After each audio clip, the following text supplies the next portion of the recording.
What is up, Fence fam? So good to be back with you guys again, coming to you live from the Expert Professional Wood Care Studios. Hello, welcome, good day. It's been a couple weeks since we've seen each other. I'm glad we're back together again. If you guys are watching, let me know you're here by leaving a comment in the comments below and where you're from. I like to kind of mentally put together a map of where everyone is viewing from. If you guys read the description, you know exactly who we're going to talk to today. So I'll go ahead and bring them up. Mike and Nick, how are you guys? Doing good. Awesome. Faces of the AFA. Now, I know you guys really well. We've talked several times and we've gotten to know each other, but there might be a few people out there in YouTube and Facebook land that may not have met you guys, might not know who they are. Michael, why don't you start off by letting us know who you are and what you do at the AFA? So I'm Michael Reed.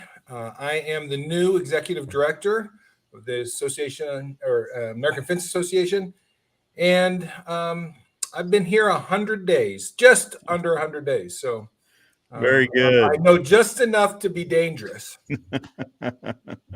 Michael, what have you done in the past? So a lot of people are kind of wondering, and this ties into a future conversation about like where things are going. But to understand where they're going, we kind of also need to know where you've been, sort of thing, to kind of get an idea for how things are heading there. What did you do in previous to AFA? So, well, I'm new to the executive director role. I'm not new to AFA. So I've been around for about 7 years. So I was Tony's outside consultant, or one of the consultants that he used. And my orientation to AFA was a budget meeting several years ago where they said, we have a strategic planning problem. And I talked to a bunch of the board members and I came back and I said, y'all don't have a strategic planning problem. You've got a good plan. Y'all have a governance problem where you had these two competing boards, this board of governors and this board of directors. And the way that the organization had evolved over the years was very difficult to run. And in fact, Nick was part of that whole conversation that we had. And so I helped the organization, and it certainly wasn't just me. I may have facilitated the conversation, but there were lots of people working on this issue. Sure. And so we just talked about what it would look like, what the future would look like if there was a single board with a clear direction and a group of folks who led the grassroots efforts out in the chapters, chapter president's committee. Mm-hmm. And that's the structure that we eventually implemented and exists today, and is a key part of our strategies for moving forward. So it's kind of a nice tee up of where you've been is actually where you're going, sure. Related to where you're going. So it's a key aspect of our strategies for moving forward, which I'm sure we'll talk about later. Oh, we'll get to that. Because I love having the show because I get to ask the questions that I've been wondering, and it also happens that there's other people out there wondering probably some similar questions. That's a big question I have and when I talk to other fence folks, that's kind of it seems like a similar question. So we're definitely going to get to AFA and kind of where it's headed. And then in terms of my, what qualifies me to be the executive director of this organization, my whole career has been in the association space, leading different organizations. A decade or 12 years ago, I was Nick. So I was the director of professional development or director of learning for the APSP, the Association of Pool and Spa Professionals. And so this dynamic of contractors and suppliers, this dynamic is a very familiar one for me. I spent 10 years there working, in various capacities, but the major capacity there was in this role of professional development. How do you help people grow their businesses, be better professionals, and then prior to that, I had a variety of membership roles and just different association jobs. And so when I come to the role, I'm building upon 8 years of Tony's background from the fence industry being influencing and building the organization.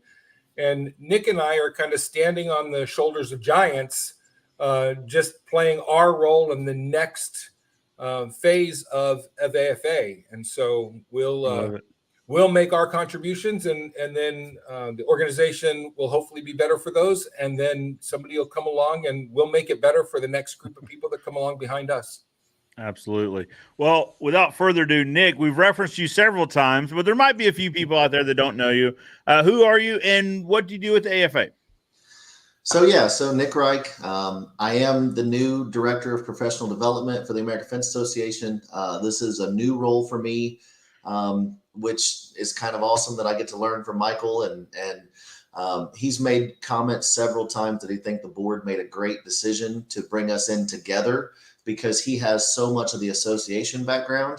And I, after having been in the industry for 21 plus years now, have a decent amount of technical knowledge when it comes to fence and access controls. And so we kind of cover both ends of the spectrum pretty well.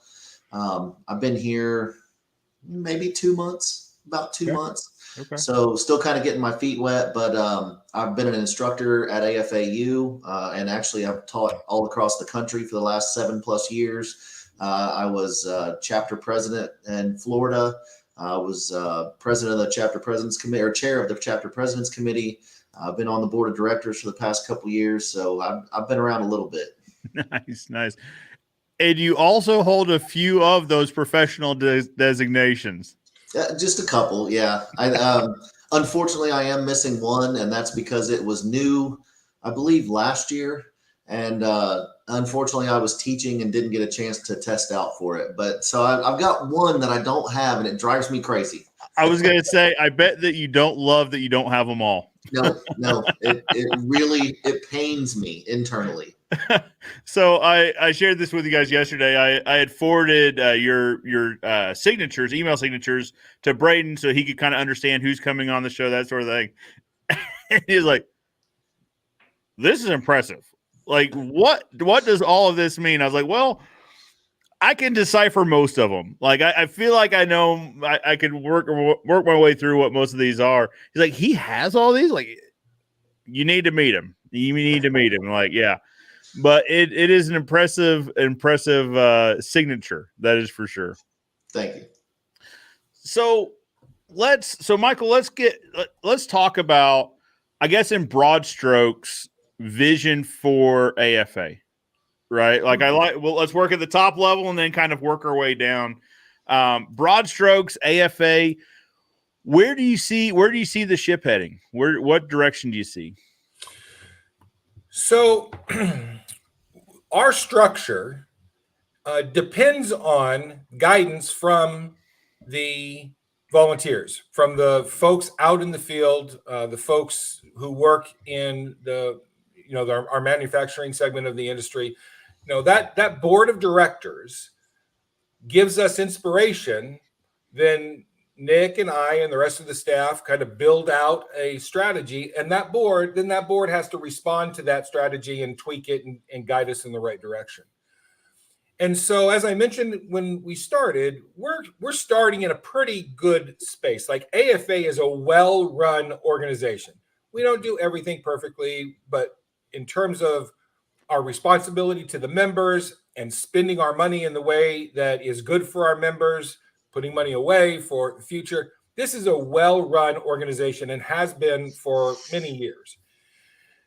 Where we're going, so we had a huge meeting of all the chapter presidents and all of the board of directors, a few other historical volunteers to balance out a historical perspective. And we started talking about what the future looked like. And there were 5 or 6 things that came out about. The real important ones were, first of all, let's do some investments. COVID made people pare things back. We had to play our cards very close to the vest. We had to button down the hatches. Let's make some very strategic investments. And so we are going back to the board with several investments that we think are pertinent for the industry. So an upgrade to the board made a huge upgrade with hiring Nick and I at the same time. So a huge upgrade in terms of bringing somebody who was very well-rounded technically and can build out our education programs. So that was one. The second major investment was in marketing and communication. So one of our Achilles heel, one of the things that we know that we can do better at is just much better about our messaging. We do so many good things for the industry, and we just don't tell our own story very well. Sure. And there's so much passion, there's so much commitment, there is so much positive things happening both at the national level and at the grassroots level. We just have to be better at telling our story. So that was our second major investment piece. And then the third major investment piece was really taking a look at, there's lots of ways to interact for the industry to interact with the organization. So you can be a chapter volunteer like you are, and you can interact with the organization at the grassroots level and locally, and then kind of dabble in the national level. You can interact with the organization at the national level. So you can be involved in committees and task forces and things that are like government affairs, or working with Nick on one of these courses and improving and expanding these courses. Or you can get involved in kind of a new and innovative way. If something like we have an issue right now on the West Coast where we're a safety initiative is growing out there, and we're going to be a key part of that conversation. So we're open to new ways for people to get involved, and we're open to our standard ways of people getting involved. And it's this idea of being sticky, like how AFA has always existed, but how do we become sticky? One of the things that people always say is, what's in it for me? What do I get out of AFA? Yeah. And honestly, you pay your dues, you get a sticker and a hat, and thank you very much. But the next step is getting you involved. And once that happens, that's kind of where the magic is. Well, and I'll pause right there. This came up yesterday when we were talking of, we're all in these Facebook groups, right? These fence professional Facebook groups. And this comes up about AFA, but also about other organizations. There are others out there about, so a new contractor will come in and they'll ask, hey, what's this about this organization? And you always get at least one person. Now, you'll get generally several people say, hey, get involved and it'll be great for you. It does this, this, and this. But there's always that one person who's like, you know what? I paid dues for 3 years, never got anything out of it. Okay, well, let's dive a little bit deeper into that. And so typically these questions start coming up. They're like, well, what did you do in the organization? Did you go to the chapter meetings? No. They were always in a different state. I could never get to them. Right. Did you go to FinTech? No, I couldn't get out there. I was really busy, or it was on the other side of the country, or so then you got to sit and think about it. You're like, okay, so you wrote a check, but then you did nothing else. Like you put no energy into this, and you're shocked when nothing comes back.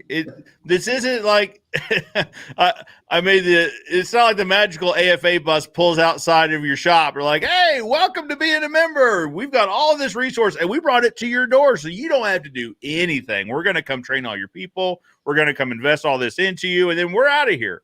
Like, in what world does that make sense? So I thought about that conversation between yesterday and today. And here's the thing. A lot of people do that because they're satisfied with just getting the logo and being part of the club. Like, sure, that's okay. I think about involvement in organizations that I've had over the years, and it ebbs and flows. Like when I got this job, I had this huge commitment for another professional society that I belong to, volunteer commitment. Mm-hmm. And I had to stop that. Like it was so busy coming on board here, and even though we were in a very important time for that commitment, I got on a call last week and I was like, hey, I'm sorry that I've been MIA on this committee, but here's what you all know what was happening to me. And everybody was like, yeah, we get it. That happens with us too. Sure. So it ebbs and flows, and sometimes it is enough, there's enough value to know that AFA's in your back pocket, and if you need help, or you need some support, that's okay. But right now, your business is thriving. You're crazy busy. You don't have time to get involved anyway. And just being able to use the logo. So being a logo member is okay. Sure. So, but I think you touched on it. If people really want the greatest impact on their businesses and on their own development as professionals and leaders, you gotta get involved. And I like Nick's perspective on that too, because he's actually seen that happen as a chapter president, and he's seen that happen in professional development. So how's that play out in the industry, Nick? Well, but that's part of, going back to the direction of where we're going. We understand that not everybody can go clear across the country to Fence Tech, or not everybody can go to another state for a chapter meeting. So, some of the things that we are talking about is, how do we engage those members? How do we bring education to them? How do we get more on the road, get more involved, offer, we talked about the education yesterday in the nibble, bite, or meal size. Right. And those are the directions that we are going. Those are the things that we are going to start providing in the future as we work towards our goals. Well, that's the thing, you guys. So I say you guys, AFA started the on the road training right before pandemic. Like, I attended the one up in Waverly at Empire, and I had a great time. I thought it was worthwhile. And then pandemic hits. Well, that effectively turns the tap off of that. Like, that shuts that down for a while. But I've been saying you guys are back on the road, right? You taking the training back on the road, probably for that guy that can't get across the country. So you're bringing the show to him. Absolutely. We understand not everybody can get to Texas for AFAU every year, or, and not only that, we've got areas where we don't have chapters. So we understand that, it's harder for them to get involved. So we're actually looking at taking some of those on the roads into those underserviced areas to make sure that, they're getting a piece as well. Because we want to make sure that we are inclusive to everybody, whether they have a chapter or not. Some of our chapters do great jobs having trainings, and take Carolinas by the Sea event. I mean, they do a great job there. Texas does a great job. Northern Ohio is constantly trying to do something. We've got a number of really good chapters that are constantly trying to engage and work with their members. But we also have some areas where there just isn't currently a chapter. So we understand that, and we're trying to make sure that we engage all those folks as well, including that Midwest chapter. I was gonna say, Nick, you forgot chapter of the year. Forgot chapter of the year there. Them all out. I can't call them all out. Yep. This is the problem. Once you start naming one name, you've got to get through them all. That's correct. But you should always lead with that chapter of the year. Bingo. Which for the Midwest, and then we're just anticipating it just continues to be Midwest. It's a burden to have to keep moving the trophy around and stuff like that. I hear you're going to have some serious competition in the future. Yeah, and I would like to remind you all, the Florida chapter won it when the daggone pandemic came through. So we got to hold the trophy for a whopping 2 minutes. Yay, Florida! And then we had to pass it off. So I'm a little salty about the whole situation. That's fair. No, but Nick, also, I want to touch on, because you had mentioned areas that don't have chapters, right? Or maybe have less active chapters. Mm-hmm.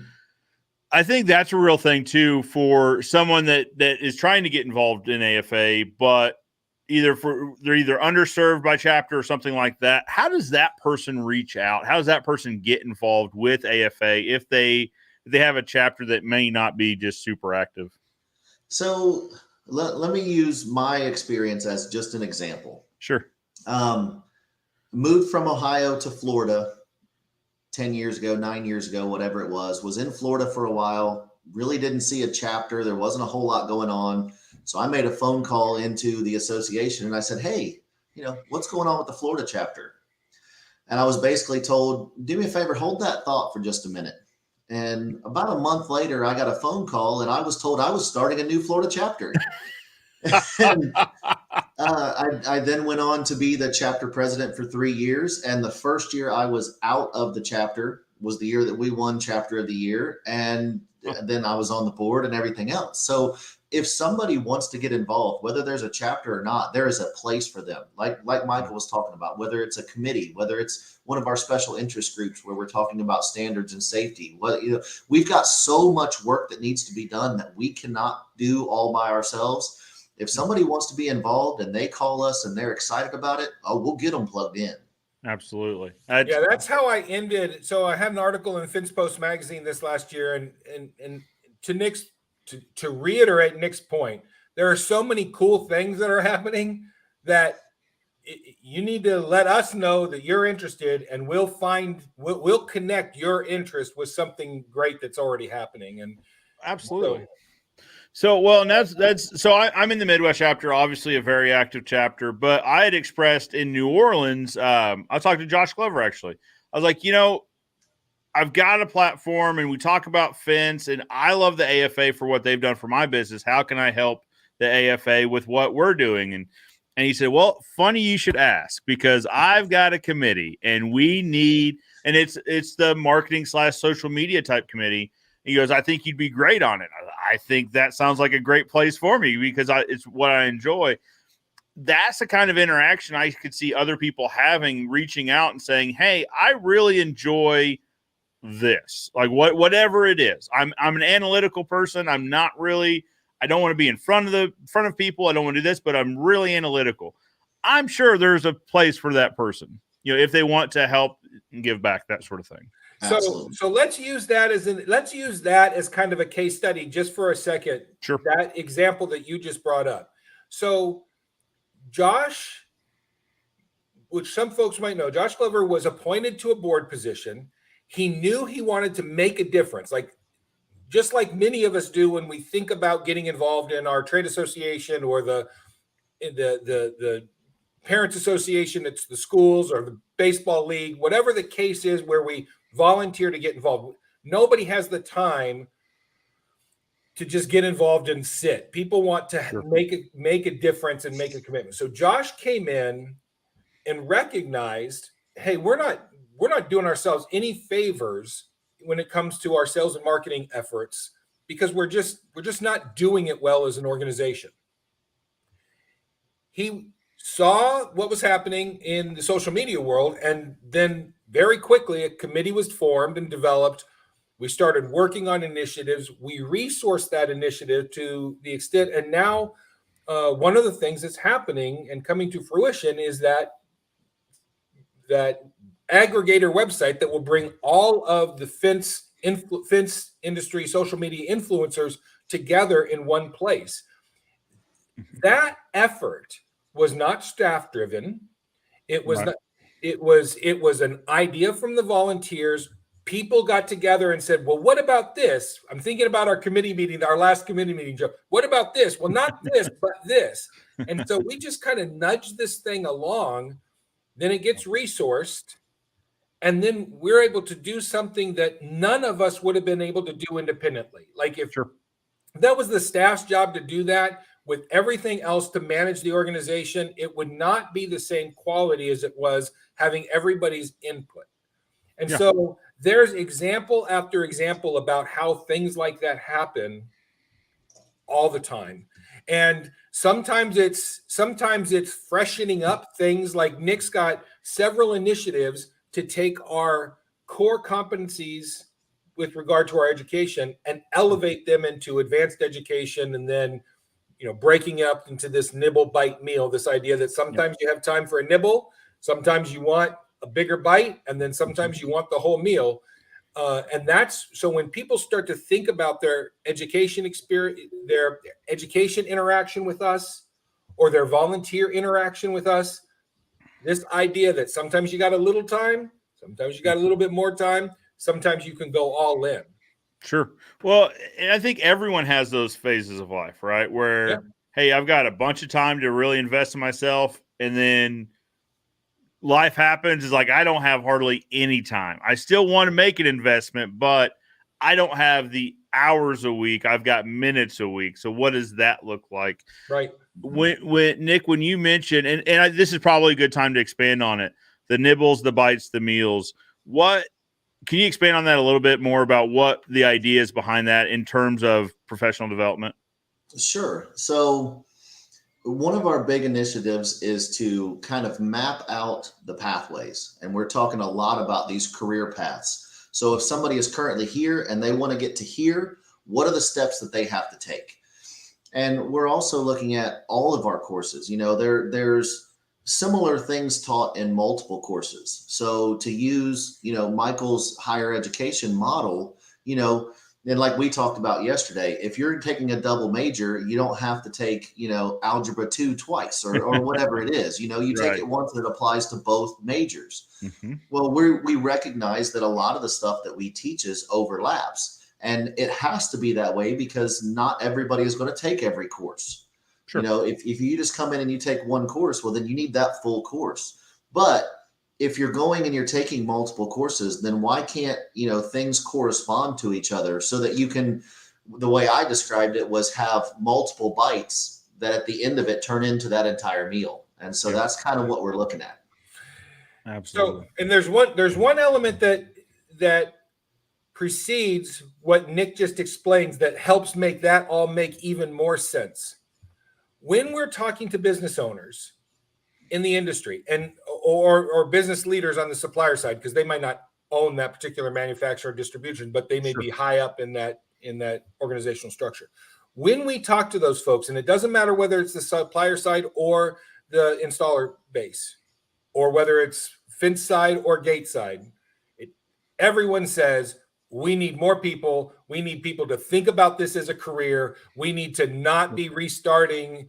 And so when Nick and I started laying out the professional development agenda, we came very quickly to this idea of, all right, what are the steps somebody, they come in and these are the core competencies they need to know. Now that they've mastered those, here's what they are at that initial leader level. So that production manager level, or that operations manager level, that foreman level, what are those folks need to know? And so Tony Thornton's big push was this idea, and it wasn't just Tony's. Tony's was reflected what the feeling of when Nick was on the board and the volunteers were calling for. Let's professionalize our industry. We're being hurt by the folks that aren't professional operators. Yeah. And that was the idea, that we need to professionalize. And so that's the idea that led to these career pathways that led to what Nick just said. So it's this idea of what's the grand idea, what's the vision, and then what are the steps that we need to do it, and what's the why that's driving it. And in this case, the why is, whether you're on the manufacturing distributing side or you're on the installer side, being a professional creates a competitive advantage for your business. And the more fence professionals that you have in your business at all levels in your business, the more competitive you're going to be as a business. The more resilient you're going to be in an economic downturn. The more able you're going to be to handle challenges as you start to scale your business. So that's the why, and Nick has the how being mapped out right now. Well, and to add to that, the more efficient your business is probably going to run. Yeah, absolutely. Absolutely. Guys, let's take a break real quick and say hello to a few people. People have been commenting, and I saw Nick saw the same one I saw, so we'll get to that one. Project Metal Music says, hey, Joe, Michael, and Nick. We got to tell them good afternoon. They're across the ocean over in the UK. And then he says, hey, everyone. I don't want to leave anybody out. He says, hello, everybody. And he's also reminding us to hit the like, the heart, etc. It always helps the channel, helps the show to give feedback. You guys know this fella, Nathan Downs. Hello, Mr. Orange. Excited to hear from the leaders of the AFA. Let's drop some nuggets. Very good. Joe Rivers is here with us. Welcome, fellow Joe. What is up, Fence fam? Straight Arrow Fence in Orlando, Florida. So he's in the Florida chapter. That's where I'm at, Orlando, Florida. Very good. Very good. Devin McNeil says, looking forward to hearing from some industry leaders this morning. Hello from Arizona. Devin, good morning. Aloha Fence. What's up, Josh? Aloha's in the house listening from Heber. See, I had trouble pronouncing this last time, so Josh is helping me out here. He's like, Heber City. Thank you. Appreciate that one. Joe, for taking my call this week, you're very welcome. Getting on board with Pink Collars. Love to hear it after we talked with Michelle a couple weeks ago. If you got any questions, let me know. Always happy to help. Dan Wheeler talking about guys that have social platforms talking about fence. Good morning, Fence fam. Good morning, Dan. Dan the man. Stevie Boy Billings, what is up? He says, good afternoon, Joe. Good afternoon, Stevie.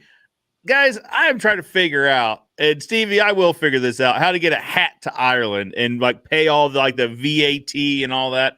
I'm working on this. This is I want to do it legit so that, no one gets in trouble over this hat thing, but it's going to happen. Now, this is what I think we all know who this is. Empire Fence and Netting says, Nick is freaky good. Well, at first he said at bad toss. Like, bad toss? Bag toss. Nick is freaky good at bag toss. I believe that came about at the on the road training I was at up there in Waverly. Kevin Landmark Race. Hey guys, Kevin from Landmark here. First Saturday off in months. Congratulations. Finally get to catch the show live. Enjoying the show. Glad you're with us. Conserg Distributors is here. Hey guys, great discussion. Watching from Philly. I'm jealous of your ready access to Philly cheese sandwiches. I'm just saying. We went up there and talked at an event they were having, and he took us around to some really good Philly cheese places. I was pleasantly surprised. Keith Ford says, checking in, guys. Keith, thanks for checking in. Jeremy says, good morning. Thanks for the info on the AFA. I'm in Fort Worth, and reaching out to them has been on my to-do list. Very good. Texas is very active for the AFA. Absolutely. Yes. Yep. Now, this kind of dovetails into what we were just talking about. In addition to on-the-road classes, is there any discussion of hosting online courses, operations, business school, etc., that wouldn't necessarily require hands-on type training? Has that been a discussion at all? Yes. It's not currently a focus for 2023, but it is on a very short list thereafter. Okay. Well, so go one step further, Nick. Why isn't it a focus for 2020? So, like you said, we've got so much stuff going on. The first thing that needs to be done is the updating of the courses and make sure that they are on point for what they need to be. And as soon as that is completed, and not only that, we are coming up with some other courses, some new courses. We've talked about a learning academy, a leadership academy. We've got a lot of stuff going on that we want to make sure is on point before we try to put it online. Well, Leadership Academy is an interesting thought. So that's actually a conversation we're having here is investing in our leaders and our team leaders and our managers with leadership training. But then it's like, we know it's a good idea and we know we need to do it. How do we execute on that? Right? Do we bring in a trainer to try to do that on a one-on-one basis, or is there an online, you know what I mean? So I love to hear that that's on your guys' horizon, because that we can't be the only one, right? We can't be the only one saying, because the problem we're having, to be candid, is that I don't know that we're alone, but anyway, we're raising people up to management level, because as we grow, we need more oversight. So we're giving people management type roles and then letting them figure it out. We're like, listen, you're really good at fabricating. You can be the lead fabricator over these other fabricators. They're like, well, I'm great at fabricating. I don't know that I'm great at leading fabricators, right? And so we've heard this enough to say, okay, that's right. We're not giving them the tools and the training they need to really do this efficiently. So we could be better at this. And so this was a this week conversation. So it's funny how timely this is. We had this conversation 2 days ago, actually. So interesting to hear that that's on your guys' radar as well. So I think it's 2 years. It's been it might actually, because of COVID, be 3 years, because that time frame is compressed. We ran a leadership academy because we recognize within the structure of the organization, there are chapter people who get thrown into that chapter responsibility that have no idea.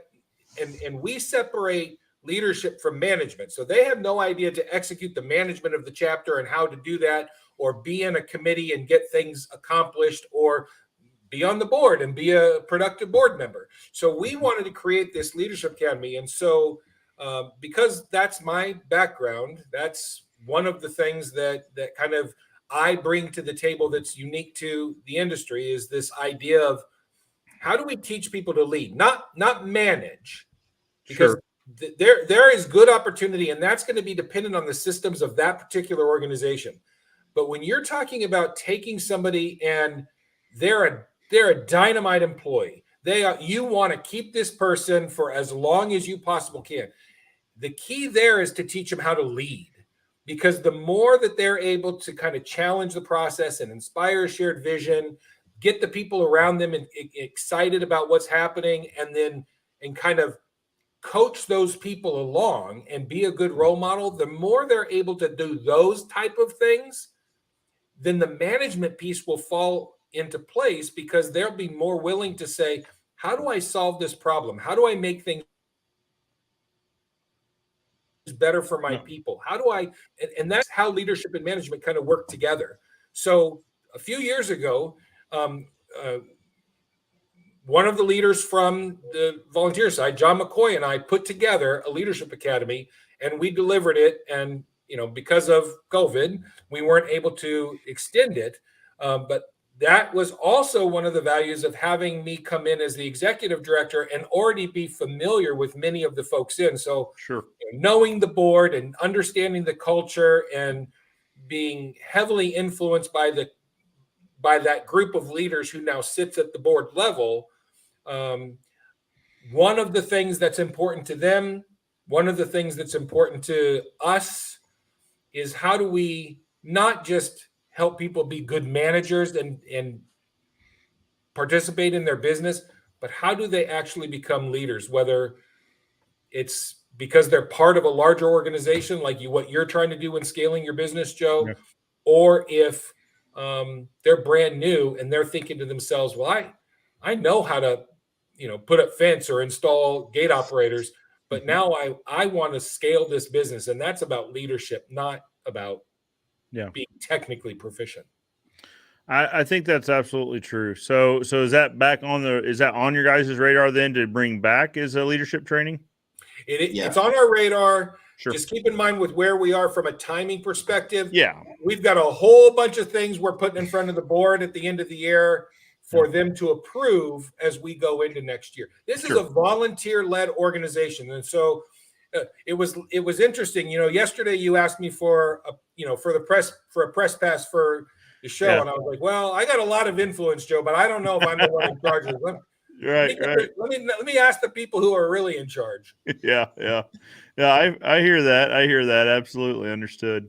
But it's good to hear that it is on your guys' radar, because like I say, I one of the things that I've come to understand is if one person has the problem, there's probably more than one people that have the problem, right? Or have different versions of a similar problem sort of thing. So I can see, because life has been good in the fence industry for the last several years, right? We're seeing lots of fence companies grow and expand to take advantage of, these good times. And I have a feeling there's other people out there like me in that you promote someone who is very technically proficient because, like you say, we don't want to lose them, and we want them to share those skills with others, right? To try to pass on this proficiency. But they're not used to having that thrust on them, right? They said, listen, I signed up to be good at doing what I'm doing. Like, I don't know the rest of this that you're wanting me to do. So I could see that. Like I said, I could see others being in that same boat. And leadership is uncomfortable. I mean, that's one of the things when you're now accountable to a bottom line, or you're now accountable to other people, or you're now accountable to the owner, depending on where you are in the organization and what type of organization. That leadership role is really uncomfortable. And a lot of times organizations do exactly what you described earlier. You elevated that person because they were technically proficient. But now you need what if you put somebody out in the field and didn't give them the right tools to do their job? It's the exact same thing. You put them in that leadership role, but then don't give them the leadership tools to do that job. Well, it'd be like doing the opposite, right? To find someone that is a magnificent leader and then throwing them out in the field without any prior training. And then at the end, it's being like, what? You can't build fence? Like, what are we doing here? You're a great leader. Why can't they're like, well, I'm great at being a leader. I'm not great at building fence. If you give me the tools and the training, I could probably pick it up and I could probably do that, but I can't pull it out of thin air. So I could see the opposite of that also being true. Yeah, sure. And I think so. Circling back to the online courses, because we had talked a little bit about the bits or the bites, the meals. Does that play into that thought, Nick, of being able to take small courses as able and then leading up to a larger proctored test? Absolutely. And that's kind of the goal, is to break this down, because, you know, again, it goes back to, we understand that not everybody can take an entire week, you know, to go, let's take fence installation school. You know, Sure. Fence installation school in Arlington, Texas is coming up. It's a full week long. You go through all 5 disciplines. It's a great school. But we also understand that means you lose 5 days of production from however many guys you send there. And not everybody can do that. So that's really kind of where the on the roads have come from, and you know why they've gone that way is because now we're only talking about 2 days. Okay, most companies can handle 2 days. Sure. And if that means you go somewhere and you get chain link and ornamental one time, and you go somewhere and you get wood and PVC a different time. However, that's exactly the idea of a bite-sized piece turning into an entire meal. And the same thing is absolutely the thought process when we start talking about online training. We want them to be able to sit down and take, you know, an hour of a class and then move on and take another hour later, or, you know, Sure. However that works out for them, because we understand that may be all the time they have that day or that week. Sure. Well, or they want to do it in the evenings or on the weekends, right? They say, I want to focus on my day-to-day activities during the day. And after I put the kids to bed, I can put an hour or two into this an evening. And then at the end of this, you know, really come out with something useful, and addition, you know, having that additional knowledge. I do like that idea. Saturday morning with coffee before this show comes on and knock out an hour of training, and then they can come on here and get some other training. Exactly. That's exactly right. I really do like this idea, because it takes the on the road training and just enhances it, right? Like, if you want to get good hands-on, on the road is the way. But if you'd like to fill in the gaps even for that, you've got something to do from home. Now, can we talk a little bit about, so the career paths? When I hear that, I hear, like, from the contractor perspective or from the installation owner, you know, perspective, but also probably from, like, the manufacturing wholesale side of it as well. That would benefit them too. Is that right? Absolutely. You know, there's a whole lot of folks out there in the manufacturing side that know their product really well. They know what it's made up of, how it goes together, stuff like that. But they may not have actually seen it or installed it in the field. They may not understand some of the processes that go along with it.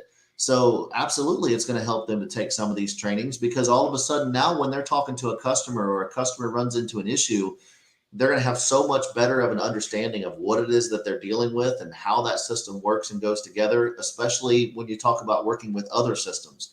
Let's say you're a gate manufacturer and you know, you take an operator course so you can start to understand what the you know, access control guys are dealing with, or, you know, you're an ornamental fence installer or manufacturer, and you take a CFP course or some kind of installation course so you can start to understand what it's like when you start having to cut down panels or whatever it is. All of those things just make you better at your job, in my opinion. I like it. And that makes so much sense, to give someone additional insight into what they're doing that may not directly tie into the job, right? But gives greater insight as to how the other, you know, how this is going to be used by the other guy, you know, by the other person on the other side. So it sounds like, guys, that AFA is taking kind of a well-rounded approach, right? A lot of the questions, at least I'm on the install side, so I hear most of those questions. But, you know, what is AFA doing for the contractor? What is, you know, AFA for contractor type things? But it sounds like you guys are taking kind of a more rounded approach to also include kind of all the key players in the industry. Does that sound about right? Yeah. So we've if you talk to members in general, they like to say this is a contractor-led association, and historically it has been. One of the things that, and so we've definitely have messaging. When we started, I started to look at kind of just like you would if you had bought a business, or if you were advising another business, you would kind of walk through the organization step by step. Mm-hmm. And I started looking at our messaging that was going out in terms of membership messaging to people for renewals, for example. And the value proposition, what somebody gets out of being involved in AFA, is significantly different if you're on the supplier side of the coin versus if you're on the installer side. And a lot of times the supplier side is just saying, well, just have a great fence tech and provide a couple sponsorship opportunities for me, and that'll give me access to the installer base. And that is just the surface. Like, just having a good fence tech is just the surface. And I know we're going to talk about Oklahoma City in just a few minutes. Absolutely. But having a good fence tech is like the bare minimum that we can do for the supplier side of the industry. Sure. It's also being a good partner for them when it talks about, you can talk to 100 people, but if I can put qualified installers who are very interested in scaling their business with your particular product line, well, then all of a sudden our value as the convener, the tent, our value goes up to that supplier side. Yeah. And, one of the things that I love about the fence industry is fence and gate industry is how committed the supplier side is to making the installer side effective. And it's not just about selling product. It is a true commitment to helping folks be technically proficient with their products and be good business people. So our supplier side needs to be a partner in elevating the industry. So when we talk about high tides rise all boats, a lot of times that's the financial resources is coming from the supplier side, because they know that if we kind of continue to elevate the entire industry, that it's good for everyone. Yeah, absolutely. Well, it's but good. That value proposition looks different is kind of the key to that. And we're being much, to your point about your question, we're being much more open and much more deliberate about what's the value proposition for the supplier side of our industry. Yep, absolutely. I think, because you've got both sides, and without one, it's going to make life really hard on the other. So, no, I like that a lot. Let's say hello to a few more people. You guys might know this guy, Michael Greenfield. Happy Saturday to you all from St. Louis. Hope everyone's having a great October. Go Cardinals. Well, Michael, I wish we could say go Cardinals. I really wish in my heart we could say go Cardinals, but it is what it is. So at first I was going to get rid of the comment, right? But then I was like, you know what? It's worth talking about, right? That anyone with common sense can figure out how to build a fence. True. To some regard, true. Could I give you the materials to build a privacy fence? The posts, the rails, the pickets, the nails, and you build one? Sure. We review a lot of videos on this channel of people that can build a fence. Now, the difference is, can you build it professionally, right? Can you build it and reasonably expect someone to pay you for that, right? And are you willing to put your name on it? That's the big thing. You're willing to put your name on and claim that as your work. A little bit harder, right? A little bit harder. And listen, the industry has seen people come and go that had this exact thought, right? They said, you know what? I could build a fence and I could probably get paid for it. And then in our market, I'll give you my experience because it might be different than everybody else's, but we have guys like this travel through the industry about every 5 or 6 years, and they really make a splash and they build a bunch of fence, and it is not good fence, right? You're looking at it and you're like, I hope they saved a lot of money because we're going to have to come back and fix this at some point. And then sure enough, it happens. You get one, they flame out. Unfortunately, what ends up happening, at least in this instance, is they took a bunch of deposits and then disappeared, never to be heard of again.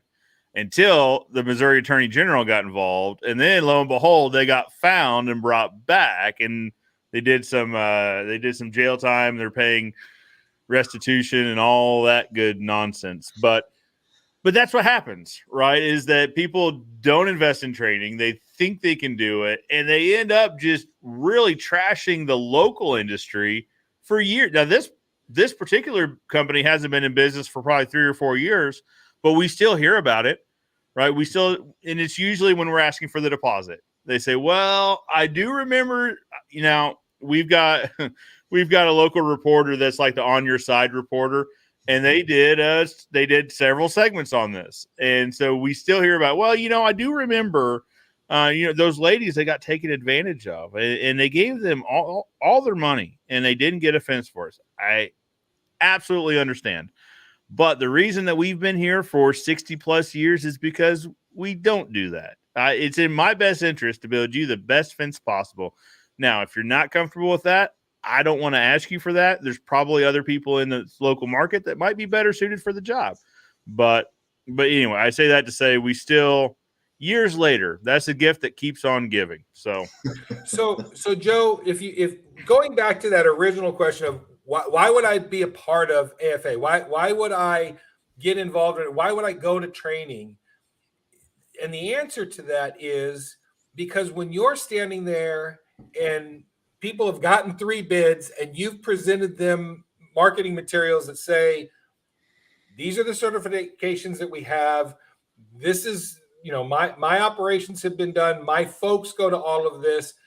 And you pull up in trucks because that are wrapped because you were in a committee meeting with somebody who said, yeah, I did it. It wasn't very expensive. And my business went up 30% in my market. And you think to yourself, well, 30%, I'm going to definitely do that. But you would have never had that idea to do that or done it if somebody you trusted didn't say, go do this. It's that kind of thing that you could actually quantify. It's not just, I think my business will be better. You can say, I won this business because my folks are certified and they go to school each year and go into the Leadership Academy. And we proudly say that it is one more thing to say we're proud members of AFA, and it's part of our brand and part of our commitment to excellence is to be part of our industry association.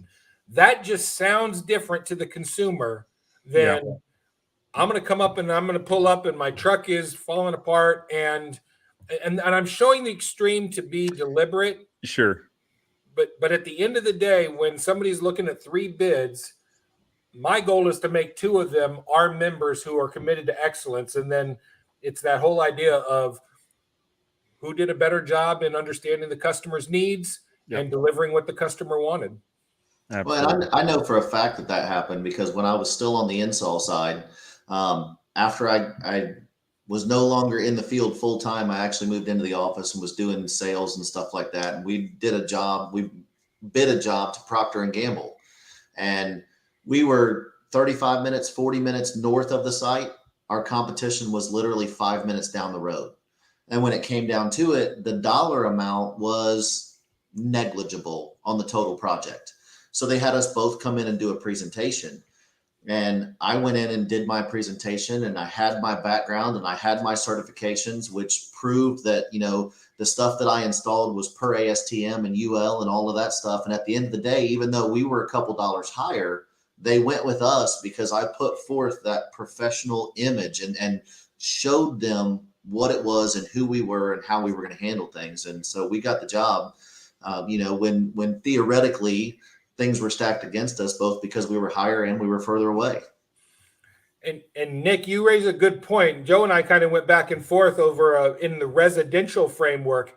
The minute that you move that up into a business to business sale or a business to government sale, and you're talking about specifications and those type of things that not every fence installer deals with. In fact, some people specifically stay away from that work to not have to do with it. But if you're looking to scale your business, depending on your market and what's available, that might be a viable option. And if you don't have an easy way, you could take years to accumulate that information. What better way than to sit with somebody and learn it in the classroom and then have dinner with them after and a couple of drinks, and then your amount of how you understand how to grow from business to residential sales, or excuse me, from residential sales to commercial sales and then to government work. I don't know how you can expedite that without being part of this group that is so warm and so friendly and so willing to share. Mm-hmm. Absolutely. Let's say hello to a few people, but I'd like to start off the conversation when we come back talking about that, the difference between competition and cooperation and that whole thing. Yeah, that'd be great. I'd like to start it off.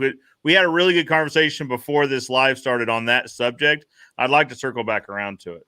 That'd be great. But first, let's say hello to a few more people. Let's see. All right. So Kenny Dugan's with us. Stainman says, morning, guys. Joke, can you do me a favor? I'm going to be in Springfield November 9th through the 11th and need some folks to have drinks with. If you like pina coladas. Well, what Kenny's talking about is we're hosting a Sandy University here in town November 9th through the 11th. For more information, you can check out the description below. But Kenny, we're actually almost full on that. So this might be the last time we mention it. We'll see. But I'm not a fan of pina coladas, but I wouldn't mind sitting and having a drink with you. We'll say that. JC Fence, well, hello from Boston. What is up, Matt? JC Fence, welcome. Thank you so much. We're in the process of putting something together with Matt with JC Fence on a training deal there in the Northeast. I apologize. I'm not even going to try to attempt this name because I will butcher it. And so out of respect, I just won't even try. Put in my first privacy fence today. Thanks for all the videos you have done. You're very welcome. I mean, that's what we're here for, is to be helpful. So there was a legitimate fence question here. So we originally we started this out as like a Q&A for fence questions, and then it turns into like all these conversations. But it's good to get one. So I have a fence question, though. The back of my yard looks like the round side of a pizza slice. Now you're speaking my language. You know your audience, and you're giving – okay. How do I do wooden 4x4 posts and account for the curve? So what I would do – listen, there's people out there in the world that don't believe in string lines, and that's fine. Everyone can do things their own way. I would lay this out with a string line, right? I would, with points throughout that curve, make sure it matches how you want, matches the curvature you're looking for. It is the final layout. And then that will tell you how to orient those, because I think the question is, how do you orient the 4x4 post, right? And that would give you that plane that you would align it with. What do you guys think? How would you guys handle something like this? I think that's the only way you really can do it is just it's minor changes as you go around the entire radius. Yeah. That's just so make sure you're not coming to a point. So with my extensive fence experience of putting in one fence, so my wife and I have redone 5 houses, and I did the fence in one, and in the next house, I paid a professional to do it. Fair. That's fair. All right, this is somebody you guys know. Ken Throckmorton says, good morning. Who is ready for AFA University?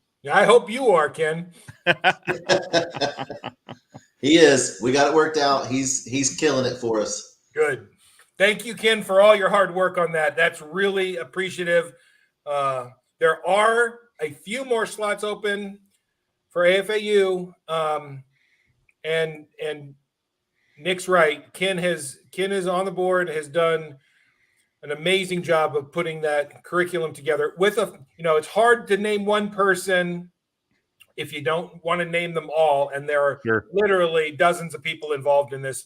But I do want to say thanks to Ken, because he has, in every single organization, again, going back, Little League, PTA, AFA is the same way. There are those volunteers who always pick up the phone when you call, who are willing to step up and drive thousands of miles and pull stuff. And And Ken is one of those people. So thanks, Ken, for all your hard work on AFAU.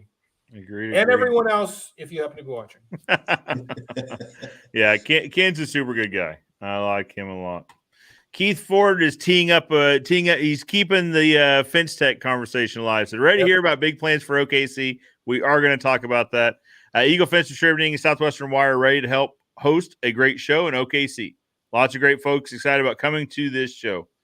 Agreed. It is going to be a great show. But we are going to talk about it here in a little bit because there's a lot to talk about. Like there's a good amount to talk about here.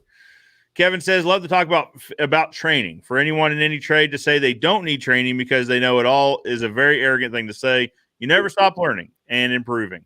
Absolutely. So Kevin comes from, he's got fence in his background, but also from the corporate side too. So he gets it. You got to invest in training, right? And that's one of the things we had said yesterday was, the day you stop learning is the day you start falling behind. Because you have to stay on the leading edge of everything just to be knowledgeable about your trade craft, right? So we've been talking about who is our target. Like we can serve anybody given the constituencies involved. We can go down the 5 disciplines. We can go multiple markets. I mean, there's lots of ways for us to kind of zero in on who is our target market, either for membership or for courses and so on and so forth. And where we've landed, and Nick was really helpful in helping bring this to a point, is who our target market is, who we care about, is those people who want their businesses to thrive. That's who. So it doesn't matter whether they're suppliers. It doesn't matter whether they're on the installer side. It's those people who know that they want to grow. They want to be part of something unique and special.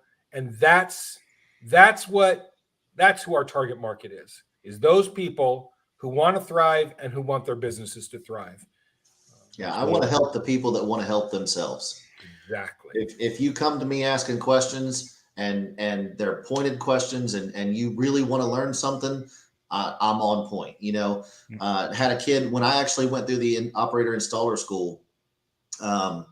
He came to me after dinner one night and was like, "Hey, I just really don't understand loop detectors. And you look like you get it, And again, at this point, I was still an installer. This is 2010 at AFAU in Oklahoma or something. And so I took him into the classroom and just talked to him for a little bit. And that kid went back and worked every single night, read his book every night. He was not hanging out at the bar and all that. That's the kid I'll bend over backwards to help out all day, every day, because he put in the effort on his side. Absolutely. Well, there's that saying, like, you can't help someone who isn't interested in participating in their investment. Yeah. That's not the quote, but you get it. You want to invest in someone who is investing in themselves, right? Yes. All right. It's a few more, and then we will get back to the conversation. Fence. What a name. Good morning from Canada. Good morning to the Great White North. It's not Great White North yet, but winter's coming. Dan said, Dan's with the string line gang. And I hear you, Dan. I hear you. He's got the bumper stickers to prove it. That's true. Now, Kevin says a small PVC pipe makes a nice curve. And that's true if we're talking about, I've seen these used a lot with concave and convex. Or nope, that's opposite. Concave and convex cuts in wood, right? Using a PVC pipe to give you a nice even curve. But if we're talking about a measure of 100 feet or several hundred feet for a back line, it's a lot of PVC pipe, whereas you could use just a string line. But you're right. In small quantities, that PVC is probably a nice option for sure. So awesome. Thanks for the answer. Very welcome. Roger Bencourt, this guy. So Roger isn't actually a fence guy, but he is in all the fence guys' content. Being a great viewer. He's like our biggest fan. So I really appreciate that. Roger says, hey, fence. And the reason I said he's not even in the fencing industry is usually it's fence guys, right? So for someone not even in the industry to be this invested in these shows, I appreciate that for sure. Hey, fence fam, folks like Joe Everest, Mark Olson, Sean King are definitely helping get the message out for people to gain education. I appreciate that. But don't forget Dan Wheeler. Dan's here. He was just in the comments. So, but you're right, Roger, in that. And and here's the thing is those of us that are doing this content creation, we all know each other and we all talk. And one thing we're trying to do is give others the confidence maybe to where they start doing it, right? Like this industry is massive. And for there to be only 4 or 5 people doing shows like this, it's not a good representation of the market. We need to have a lot more. So Roger, you need to get into the fencing industry first, and then second, you need to start a show about it. So one of the things that's nice, Joe, just to piggyback on your comment about the number of folks doing it, one of the things that's nice is, and I know that there are multi-generational pieces, but the idea of my granddad did fence, my dad did fence, and I do fence, and my 5-year-old's going to do fence. Like that is something beautiful about our industry. And the way that social media and influencers are using education to kind of reach out to folks, one of the nice things, it's both damaging and helpful, is how easy it is to get into the fence industry. Yeah. And to be able to have these social media outlets and really good content is very important to bring in that younger generation. Couldn't agree more. Sorry, did I cut you off, Nick? No, well, I was just going to say, talking about that, though, a brace band has been a brace band since your great-granddad was building fence. True. I mean, but I guarantee you the way that we install fence today looks completely different than the way that he installed fence then. The machinery that is used, I mean, even some of the processes are just different. And that's that continued education. Just because your family's been building fence for 100 years doesn't mean that they're using the most efficient methods or the most efficient material, or products or equipment, whatever it is. And that's what this is about. Well, there's a good chance they weren't using like online quote tools or something like that. There's a pretty solid chance. Well, so what Nick said about in terms of training is absolutely right. The point that I was trying to make is how important is that influencer piece, because if somebody stumbles into our space and all of a sudden they start using Google to find out how to build fence or how to solve problems, how awesome is it that those influencers then also make AFA as part of that dialogue, so that people know, okay, I've now been able to take a breath and I'm hearing about AFA. Now I need to get involved, or I need to go to this thing called Fence Tech, or I need to find my local chapter. Like that's how this whole system works together to elevate the entire industry. Well, and Dan, we talks about a lot on his podcast, is that like our ceiling could be the next guy's floor. Right. It's a point he makes often. It's really awesome. And it's valid. Really awesome. It's valid is that if we can give someone a starting point of where we're at now, imagine where they could be in 3 generations. Like that's some really cool stuff to think about.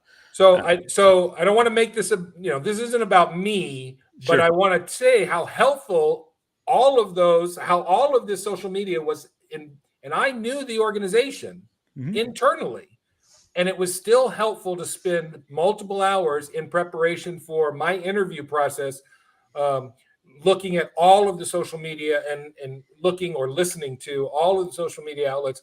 And it was extremely helpful because the perspective I had coming in was just what I had known and what I experienced. Yeah. And how valuable was it to have those multiple perspectives? That's awesome. That's very cool. I appreciate that. Appreciate the views as always. You were sharing with me the other day that you like listening to me on Saturdays when you're mowing grass and that sort of thing. And I appreciate that as well. Speaking of one of the social media influencing guys, is that the term? That's not the term, but you get it. Mark Olson is watching. Welcome, Mark. Mark is also in the Florida gang. Yeah. There's something about these Florida folks. I don't know. We need to keep our eyes on them. I don't know. Not a whole lot of us start here, but we're pretty good people. Mark has been quick to adopt Florida, it seems like. If you had met Mark tomorrow, you would have thought he's always been from Florida. God is Good says, love the podcast. Fair point to make. I've learned a lot. Thank you all. So we also have a podcast now, and I'm supposed to see, I'm slacking because Braden's not here today. Usually Braden's right off camera. He's giving me my cues on what I should talk about. We got a podcast, and this live will actually become a podcast in a later time. I don't know when, but if you're listening to this now on the podcast, thank you. It's actually part of a live Q&A that I host on Saturdays from 10 to 12:30 Central. Braden, I'm sorry I didn't mention that earlier, but thank you to God is Good for reminding me about that. And they are a big fan. You guys rock. Thank you. Appreciate it. Let's talk about, so let's kind of bring this back around and talk about competition. And in terms of, well, competition is a big word, right? Because, and lots of people have different thoughts about it. And so I'll share my story. Like this show is kind of a showing a behind the scenes look at the business, right? We've been doing that week in the life. So we've got a wire weaving machine. We've started weaving our own chain link wire and that sort of thing. And the guy that came in for training was great. He helped us a lot, but like anything, he was always there to give us the right answer. He let us like fail a few times and he'd give us the correct answer. We made a lot of wire last week, like a lot of wire. So I was like, okay, we've got it figured out. Well, then Tony leaves. And not only did Tony leave, so this week he is training. He's doing a training within a penitentiary for a state that makes their own wire. So he's like, listen, I'm not going to have my phone next week. So usually you can call me whenever, except for next week because I won't have my phone, which is the first week we're making wire, right? So it's like we're having issues. And this is something I shared with you guys before in that as a fence guy, I had no idea. Maybe I should have known. I probably should have known, but I didn't. That 4-foot and 7-foot wire, the diamonds are actually compressed. It's a smaller diamond than normal because ASTM tells you that a 4-foot wire should have so many diamonds, right? But ASTM also tells you what your tolerances are of that given height. So 48-inch wire can be like a 1/4 inch low up to like a 1/2 inch high, and still be called that wire. So we got to figure out how to get that many diamonds in that zone. So you compress it, and that compressing wire is its own. We're going to do some videos on this because it is a wild process. And anyway, it's a process. One adjustment leads to a cascading effect all down this machine. And so then you're making all these other adjustments and then you try it. You're like, it's close. I need just to make one minor adjustment and we're there. And you tweak it and everything falls apart. And it's just backwards and upside down and the machine's giving you errors. You're like, I did what? Like a 1/4 turn. Anyway, we were having one of these issues and it was frustrating, let me tell you. So I reached out to someone that had, they've got some of these machines and they've got trainers also. So I reached out and I said, hey, if you don't mind, could I talk to one of your guys tomorrow? We're trying to figure this out. I think we're close. It feels like we're close, but we're just not quite there. The response was, well, since you're no longer buying wire from us, you're now the competition, which obviously we're not here to help our competition. Interesting. Very different when we were buying wire from them, right? Like, interesting. Noted. And that's what I said. I appreciate the education. But so that's one version of competition, right? Is that I know my secrets and I'm going to hold my secrets really close to the vest. Now, you are not allowed to know my secrets because if you know my secrets, then it might hurt my business. The reality is we all have kind of similar in the fence installation world. We all have our own secrets. And they're kind of like everybody else's secrets, right? Like that's actually the secret is there are no secrets. Right. Yeah, it's so crazy to think about. But this was like in my dad's generation, like that was the fence world, or that was the world in general. But that was what we saw in fence was that if you and I are in the same market, we are like enemies. And this is just I'm out to get you and you're out to get me. And what do you know? I mean, this is all we were talking about energies earlier. Do I want to expend energy battling with you, or do we both want to and you expend energy battling with me, or we both expend energy like pushing this rock up the hill, like making our local industry better? Which one of those two sounds most productive? Probably. Yeah. But we also don't want to say working together, right? Because that leads to some very uncomfortable, like, we're not supposed to do that, right? There are laws against this. There's a Sherman Act and all this makes it very clear.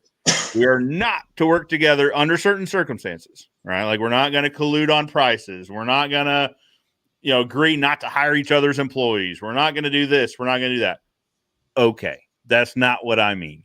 But what I mean is, and what we do a lot on this channel is like, here are some problems I'm having.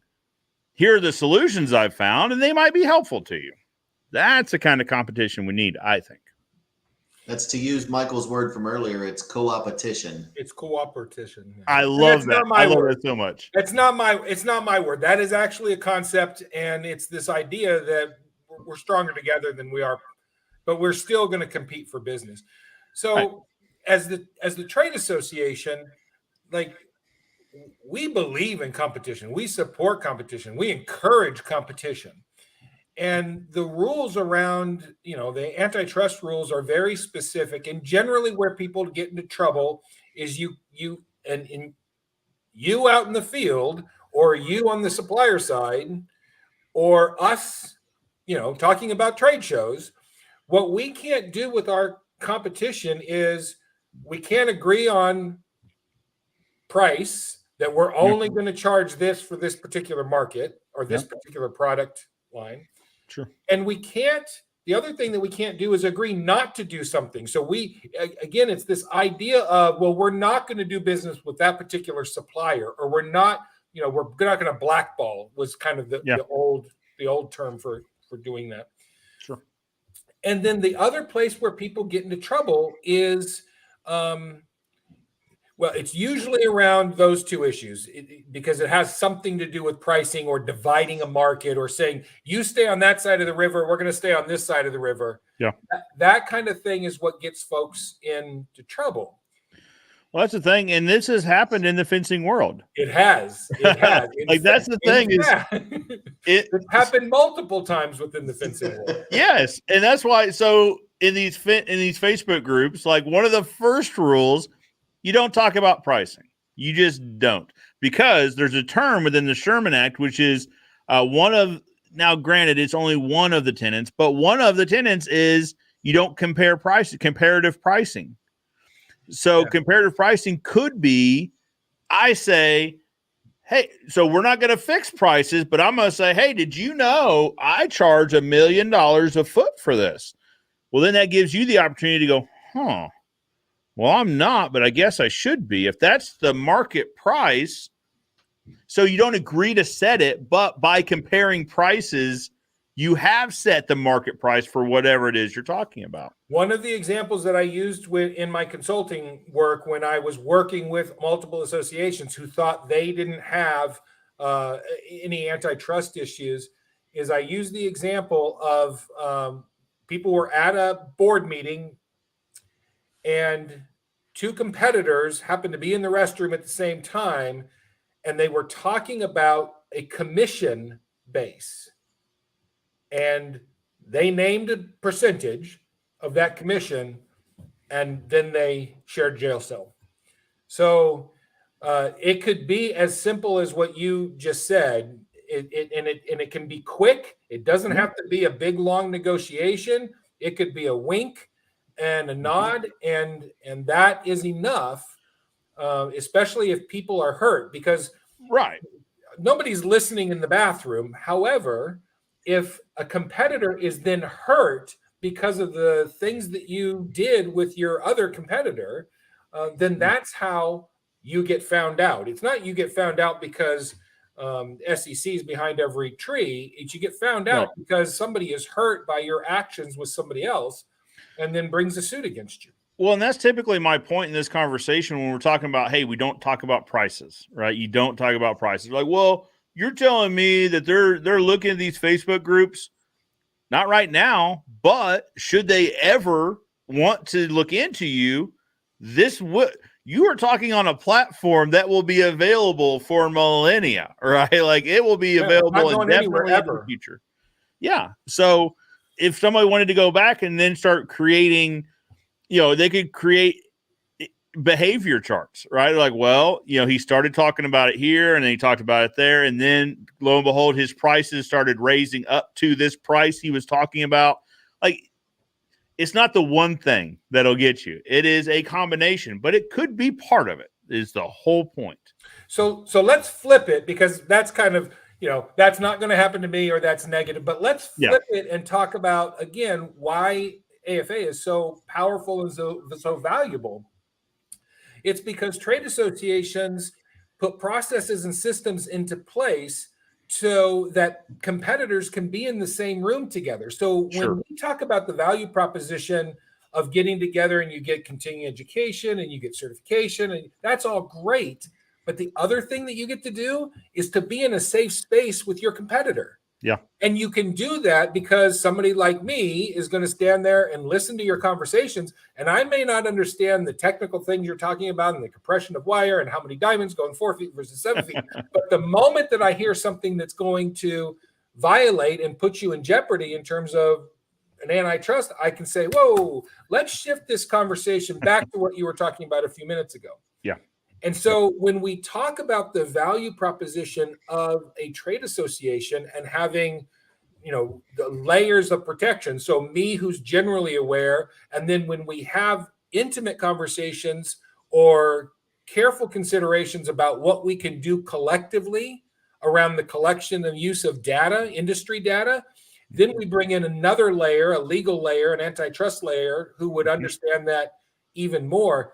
That's the beauty of everybody buying into AFA, is because this is the place where you are safely able to talk with your competitors. Yeah.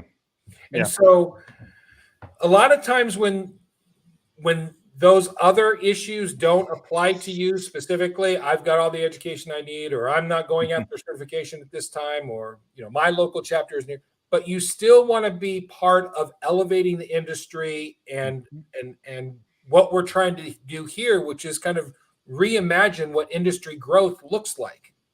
Absolutely. Well, and so we just had a Midwest chapter meeting a few weeks ago. And that was a great thing. You're exactly right. Is we could feel completely comfortable being in the same room with people from our market. Whereas, like, I like the guys that build fence here in our market, but we would not be found in the same room together because for fear of what that would look like, right? Like, listen, I've heard the stories. I've heard the stories about guys going to prison. Like, I'm not going to be one of those guys because of a misunderstood, snippet, like an out of context snippet of conversation. Not going to happen.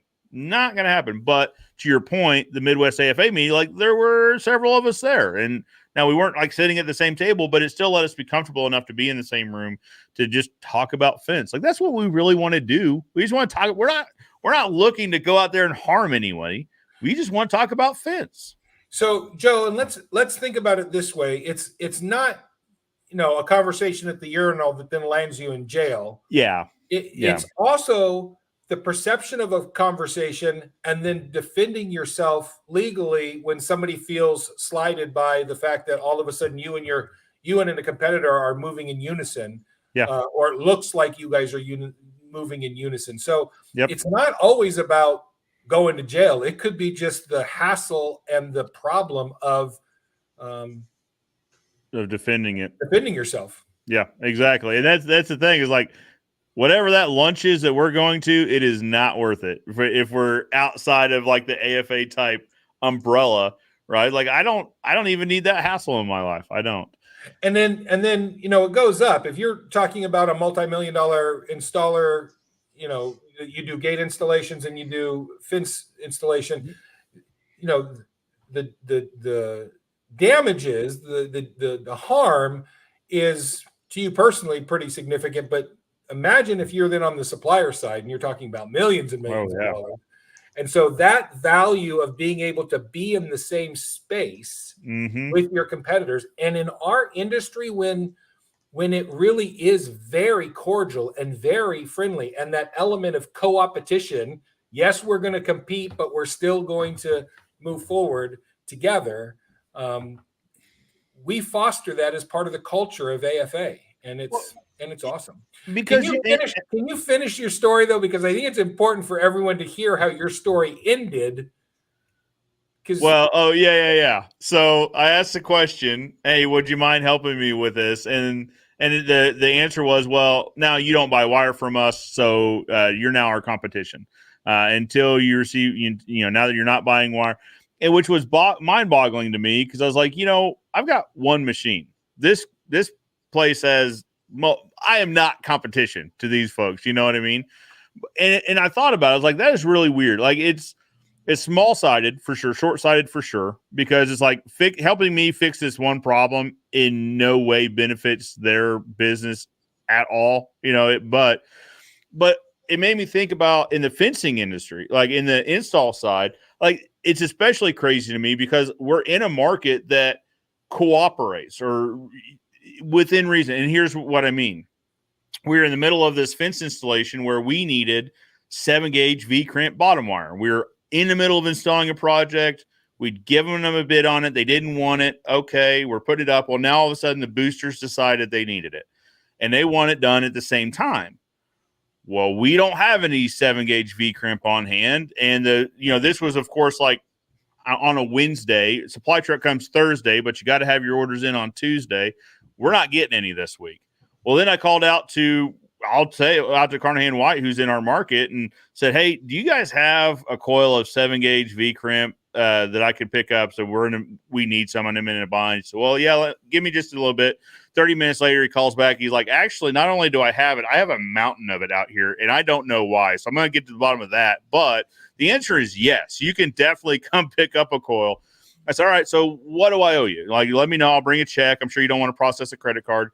I said, no. Like I said, we've got a mountain of it. I'm not going to miss it for a few weeks. So put another coil on whatever your next supply truck is and bring it out to me when you get it. He goes, that'll be fine. Very good. Co-opetition. That's the thing. We didn't harm anybody with this cooperation, right? Like if anything, he helped our client by helping us, so no one was harmed in this, but it also, it elevates the industry, right? Yeah, whether we're talking about our local industry or the national industry. And the next time he needs something or has a question about something, that relationship is solid. Absolutely. And that relationship is solid, and you're going to bend over backwards getting him the information or the materials that you have on hand. Yep. That he might need. Exactly. He says, "Hey, I got a question about, maybe they want to get," so they don't do a lot of social media, but maybe he has like a social media, like, "Hey, what do you guys do? Like, not only am I going to help you, I'm going to introduce you to my guy, like to Braden, and he could tell you what all equipment you need." And this, like, I'm going to bend over backwards because he helped me out of a jam that really, like, it wouldn't have been a major debacle if we hadn't have got it, but it would have been a pain, and he didn't hesitate. The answer was yes. Come get it now. I'll have guys pull it, leave it by the gate so you can just swing by and pick it up. And on a massive scale, that's AFA. That's the vision. Absolutely. Is how can we facilitate that on a larger scale? And there's not much of a larger scale than AFA or the national realm of the industry. And it's interesting you bring that up because AFA isn't the only organization that helps fence people in the United States. Right. Fair? So much in the way of us and Carnahan cooperating doesn't hurt anyone. It actually helps the end user. Is that how you guys see your guys' relationship, whether it's NAFCA or FWA, that sort of thing? So I think in the long run, yes. I think the simple fact that, that's the directive, that's the vision for our board. Our board is definitely looking at it that way. Sure. In terms of our actions to this point, I've had conversations with the Fence Worker Association folks. Nice. But the truth is we're very focused on getting our own house in order at the moment. Sure. But the vision of us being a large tent is absolutely, we're not gonna, we want to be welcoming and inclusive. Yeah. And that's our approach to things. Yeah, and I'm glad that's said like here publicly, because I think fence guys, I mean, we're used to competition, right? This like unfriendly competition. And so then everyone's like, "Hey, did you hear about these guys? Like, I don't know what AFA is going to say about that. Like, I don't know." Well, and then like I'm a member of FWA for what that's worth, and I was talking to somebody like, "You volunteer with AFA and FWA, like, don't let them find out." Like, why? Like, what does it matter? Like, we're elevating the industry, right? Like, and I told him, like, I've met enough people at AFA to know, like, I'm probably pretty good here, because we're not coming from a malicious place. Like, we're all trying to help the fence industry, and AFA is doing a fantastic job. FWA is coming in to fill what they perceive as voids in that. Good. Like, thank you. Like, have at it. I think, like I said, I think there's a perception that there's this like rivalry of like industry associations. But when I talk to you guys and I talk to Brian over at FWA, like, I get the impression that no one's like out for each other, right? They're both of you are here to help the industry as a whole. Yeah, absolutely. I had a very enjoyable conversation with Brian about a month and a half ago, and yeah, it's great. I think it's exactly as you just described it. Yeah. Everybody's here to help everybody else, and if we could all do that, we could all get along. Gosh darn it, the world would be a better place. Yeah, I think, but it really would. There is a reality, though, right? I mean, at the end of the day, there is competition for people feeling that they can't volunteer for multiple organizations, or they don't have the time for it, or Sure. There's competing trade shows. But I think those just because there's hurdles doesn't mean you don't leap over them. Just because there's challenges doesn't mean you don't address them. But the idea that AFA's responsibility as kind of the granddaddy of trade associations and the most critical mass in terms of national outreach and the organizational structure to include people. Remember when I used the analogy of being sticky? Yeah. It behooves the industry for us to be sticky to those other organizations and to make them feel part of what's happening. Well, that's the thing, is because, like I say, they perceive that there's a void, and there very well could be. And so if there is a void, then the answer is let's fix it. Like, let's fill that void however we can. Absolutely. And this isn't unheard of in other industries to have multiple industry organizations, right? No, you can shop at Lowe's and at Home Depot. It is allowed. Yeah. And we're not going to talk about these kind of people, but there are people who shop at Menards too. Yeah. So, Ace. I mean, we're not going to get into that, but you're right. It's mostly Lowe's and Home Depot. But that's the thing. Like, so whether we're talking about our very local industry, Springfield, Missouri is about 1 million people. So it's not large in any scale, but if we can work with each other to make sure we've got a better industry, then surely we can apply this to larger local communities or larger areas, right? We can also probably try to apply this to manufacturing and wholesale on that side. So it's like, there's some work to do is what I'm saying. I think we're doing good headway on the fencing side, but maybe on the manufacturing side, there might be a little bit more room to grow there. But anyway, I think the key is what is the ultimate outcome that we're trying to accomplish? And that is, we want people, the collective we want people who are committed to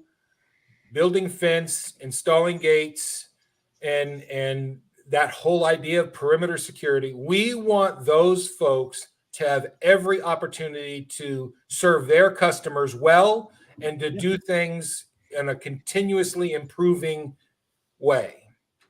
Yep. And we're all after that. That's what we're all after. So because it raises the tide. It raises all high tides, rise all boats. That's the thing is we're trying to push this thing higher so that we can all play on an elevated field. Yep. Like that's really, really what we're after. It's what I'm after. But when talking with you guys, I feel like that's what you're after too. Now let's not be two rainbows and unicorns. Sure. We do not want to collude, arrange pricing, Right. do antitrust. No. Competition is good. Yes. And I think that I think the idea that competition can be used to make your organization better and more effective, I think is absolutely true. So, well, that's the thing is for us in Carnahan. So we compete with them on jobs. Like we'll lose jobs to them. They'll lose jobs to us. It just depends on the day, right? We're not, while I picked up that wire, there wasn't like a elbow and a wink and a nudge, right? Like we lost another big project to them this week. So for whatever that's worth. Isn't it frustrating? Yeah, it is a little bit, but but because of that competition, that makes sure that we're on our game. Absolutely. Right? We lost that big proposal. So you bet we went back. We're like, all right, like it was an open bid. So they told everybody what everybody's numbers were. We're like, how could we have gotten to that number? Right. And did we miss something or did we overestimate something or what did we do? Right. So now the next bid we go to, you better believe, or that we prepare for, you better believe we're going line item by line item. Like, are we overestimating this? Are we out of line on this? So if nothing else, the customers win in this, in this instance of competition because it keeps our knife sharp. Well, and that's the beautiful. I mean, that's the point of government in terms of enforcing antitrust rules. That's how it should work. That's it. Competition should ultimately be to the benefit of the end purchaser, whether that's the government, whether it's business to business sale, or whether it's a business to consumer sale. Mm-hmm. Ultimately, what the United States government is interested in is how do you create competition that continuously is to the benefit of the end user. That's ultimately what the government wants. Yeah. What the government has provided for is when you all are going to gather, like at the AFA in a trade association environment, as long as you follow these guidelines and these rules, then everything's great. Yeah.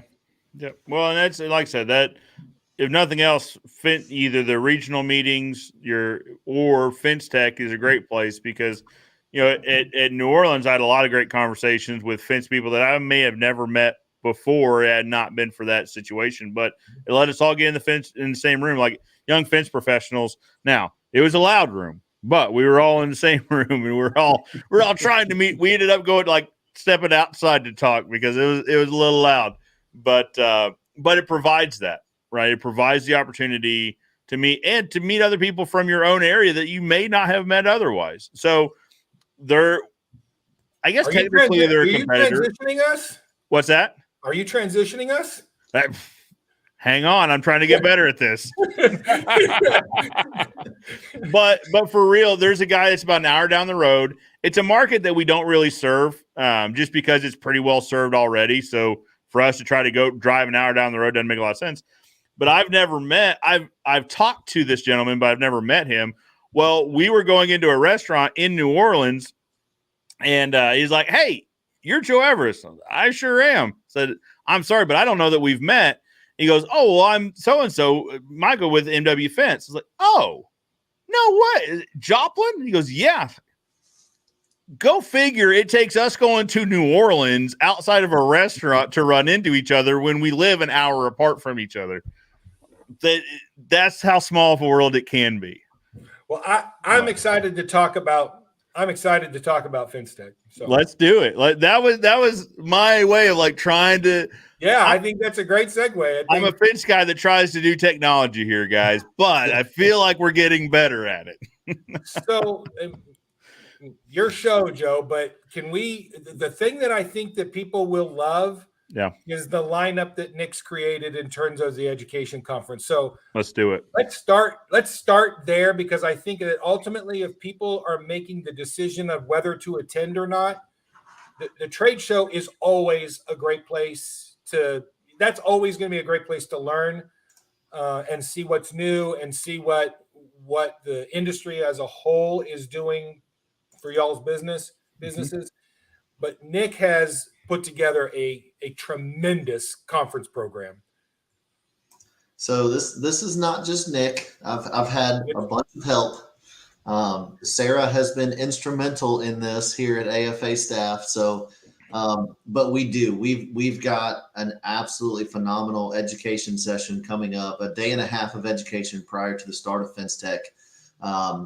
We've got it broken down into tracks. Like we were talking about the career pathways, we've got tracks kind of broken down that same way for the education, where if you are in this, you can kind of follow this path through the education, and this is what's going to benefit you best. If you're an installer and you want some training for that side, okay, you're going to take this path, and these are the things that are going to most benefit you. We actually have a hands-on class for people that do access controls and perimeter security. We're going to do a hands-on training class. Now, there's a little extra cost to this because there's a whole lot of extra materials, but we're actually going to wire some stuff up and show you, some relay logic type stuff, how an access system kind of works. So I'm super excited about that just because I like playing with stuff. So that one's really cool. We're doing our normal system designer course, which is great for anybody either. When somebody asks who should go to the system designer course, those are your new installers that you're trying to get their feet wet and you want them to understand the whole picture. Those are your sales guys that are designing and selling your systems, your access control systems. So that's a great course. We've got stuff for, and my system's not working here. We've got this kind of broken down. The original thought process was train, retain, and grow. And that's kind of, that's the mantra that everybody is kind of going to. And so we kind of broke these tracks down into that.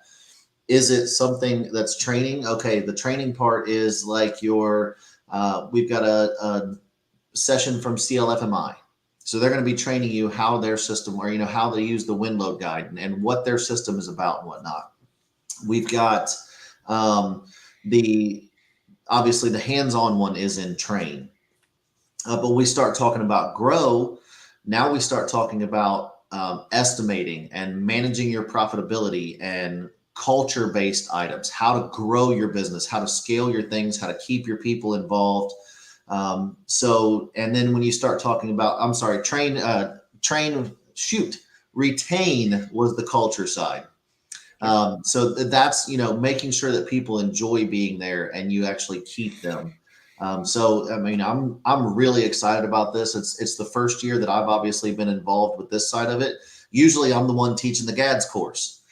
So to be involved on the back side of it and kind of see how things come together and talk to all these different content providers, I'm really excited about it. You mentioned pink collars. We've got pink collars doing a session. So I'm nice excited to see that. I saw Tony Thornton popped up in the chat over here a minute ago, and everybody loves Tony. And so we've got Tony doing a couple sessions. And so, I'm really excited beyond how cool that whole area is. And we'll talk about that as well. I'm really excited about all of the things that we're going to be providing. Now, you said a day and a half before. So when does the educational portion start? Education portion starts on Tuesday morning. Okay. So we've got training all day Tuesday and the first half of the day Wednesday. Okay. And Nick, where do people find out more about the education portion? And I ask this because I didn't know about the education portion. My first Fence Tech, I showed up at Fence Tech starts Tuesday. Let's go. And I show up and I'm they're like, oh, no. The show floor doesn't open, till later on. So so what's going on right now? There's all these courses in education. I'm like, oh. Now, granted, I should have done my homework, and this is on me. I'm not saying anything. But if someone does not want to wind up like me and show up a day and a half early, where do they go to find more information on the education side? So the AFA website has the Fence Tech portion. They have built out a pretty solid website on that. We're also launching all kinds of marketing stuff. There's going to be something in Fence Post. We've actually got, I believe we've got this listed out, don't we, Michael? I'll let you speak. If it hasn't gone live, it is going live. Our promotions start officially for Fence Tech after next week. And it's going to be really hard not to feel like you're being deluged, for y'all in the community, not to feel like you're being deluged, because we just feel so passionately that this fence deck is going to be kind of a can't miss event. And so we're going to be marketing it extremely hard in terms of how speakers are reaching out to their networks and how suppliers are reaching out to their customers. And so we're going to be promoting it. Again, if you think about of us being an octopus and trying to be out into as many different communities as possible, being sticky to folks, and making sure that when you come here, the most powerful thing, well, there's several powerful things that are going to make OKC different than any other fence deck that we've had in the last several years anyway. And that's because we are going to take up the entire convention center. That's awesome. And it is a beautiful space. We're going to take up the entire convention center. We are going to take up multiple hotels that are in a beautiful downtown area. And it will feel, when you go to New Orleans, New Orleans is a great convention town. Yeah. But you are part of New Orleans. Yeah. When we go to Oklahoma City, we will be the city. We were talking about that a little bit yesterday, about how neat it is that Bricktown, which is where the convention center is, Bricktown was built for conventions. I liken it to like a ballpark village, right? So you've got the main area, whether it's the stadium, in this case, the convention center, but you also have all the ancillary wants and needs like in that same area. You've got, to your point, you've got the hotels right there, restaurants right there. You've got smaller venues for these breakout, like young fence professionals, that sort of thing. It's all right there. Whereas in New Orleans, like it was all in the same area, but it was a bit spread out. Like it wasn't really walkable. We were Ubering a lot, it felt like. But what I bet's going to happen at Bricktown is there's no Ubering. Everyone will be just kind of in that same area. It'll be pretty nice. Well, if you do have to go somewhere, they've got the tram. So you can take that tram around and it will actually drop you off at we talked about the memorial and the botanical gardens, and it takes you over into Bricktown. And I mean, it's really cool. And like we talked yesterday, to accentuate Michael's point, because we are coming in as kind of the big fish in, I don't want to call it a small pond, but I mean, that's the analogy I'll use, the big fish in the small pond. That's really the way the city, the Visitors Bureau has been treating us. Like they are so excited that we are coming. They are doing so many things that we're going to be talking about for convention goers. A free tram ticket for anybody going to the, so you can get back and forth during primary show hours. I mean, discounts at restaurants. I mean, all kinds of things that they are doing as a package for us coming in there. It's going to be really, really cool.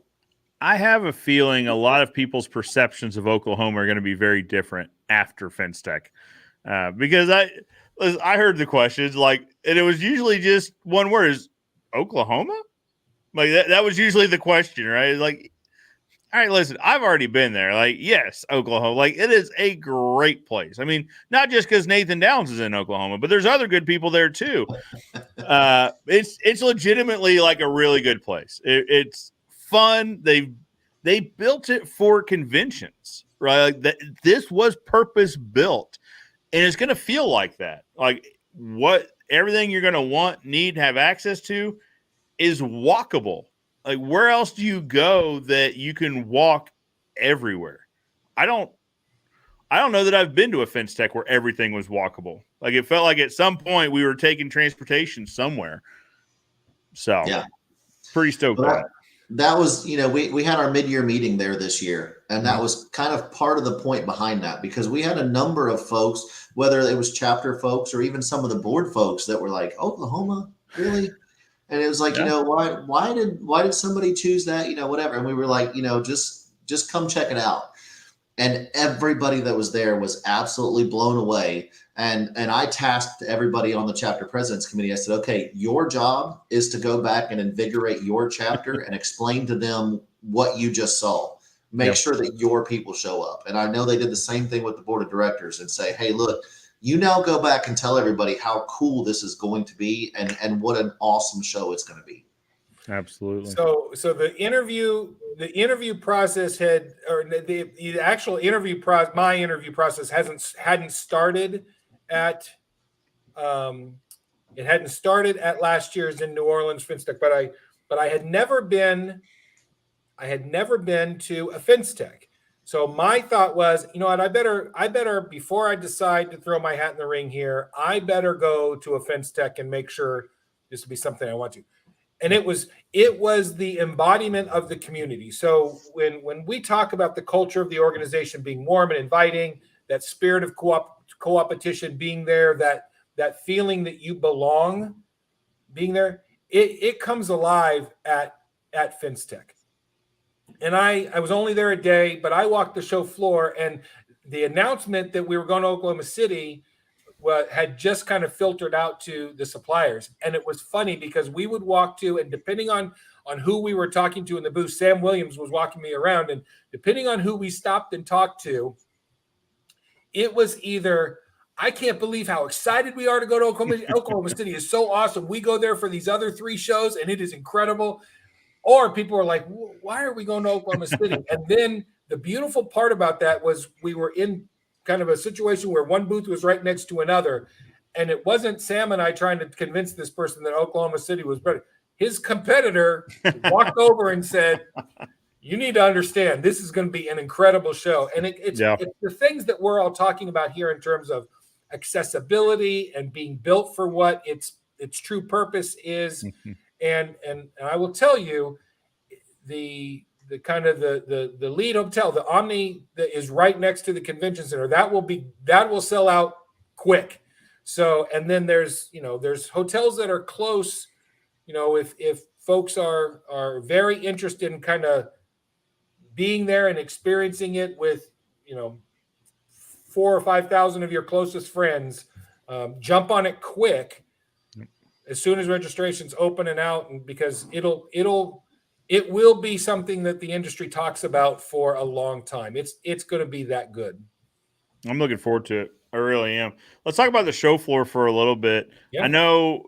So those that watch the show already heard Matt Warner's announcement about, Operation Stampede, but this is one of several conversations I've already heard about, hey, we're going to make 23 the year at FinTech. I mean, I've talked, Nationwide's got a good plan for what they're going to do on their booths. What are you guys hearing as far as, are you guys hearing anything like that from other vendors that are going to make this for whatever? I don't know what it is about this year, but it seems like a lot of vendors are making it the year. Nick, you want to go first? Or you want me to? I'll lead because there's a couple of things that I know of, and then gather your thoughts. And if I miss anything, fill in. Right. So we've done a really good job, and there has been a lot of thumb wrestling over kind of the core booth spaces on the floor. Sure. But again, because we're going to take up the entire convention center, the sales have been brisk. It's going to be a full convention floor. People are showing their kind of the latest and greatest, like they always do. But we've set aside space to have our Fince games again. And so we're going to partner with Sean King to execute that. So that'll be an exciting, as folks who kind of understand this is kind of the industry's show. It's AFA's show, but we co-locate that with NOMA and the National Ornamental Metals folks. They're going to have, as part of their foundation fundraising, they're going to have a mechanical bull as part of that process. Right. It's going to be a riot, I'm sure. And then we'll have, in terms of the AFA Foundation, we'll also be auctioning off various items. And so there will be a lot of activity on that floor that, you did a really great service when you walked around and did your interviews of multiple places. And I think the difference for this show will be kind of the excitement. People were unsure coming out of COVID what New Orleans was going to be. And so they scrambled to put their booths together and get out. And it was a great show. Oh, yeah. It was great. Oh, yeah. This people have been planning for all year. They know that they want to get a push in case the conversations about the economy all come to fruition in 2023. They want customers lined up. They want to have great relationships already set in stone. Mm-hmm. People are excited on the supplier side. People are excited about this because New Orleans didn't satisfy the itch. Sure. It was put together, but it didn't satisfy the itch. This people are planning for, and they're going all out.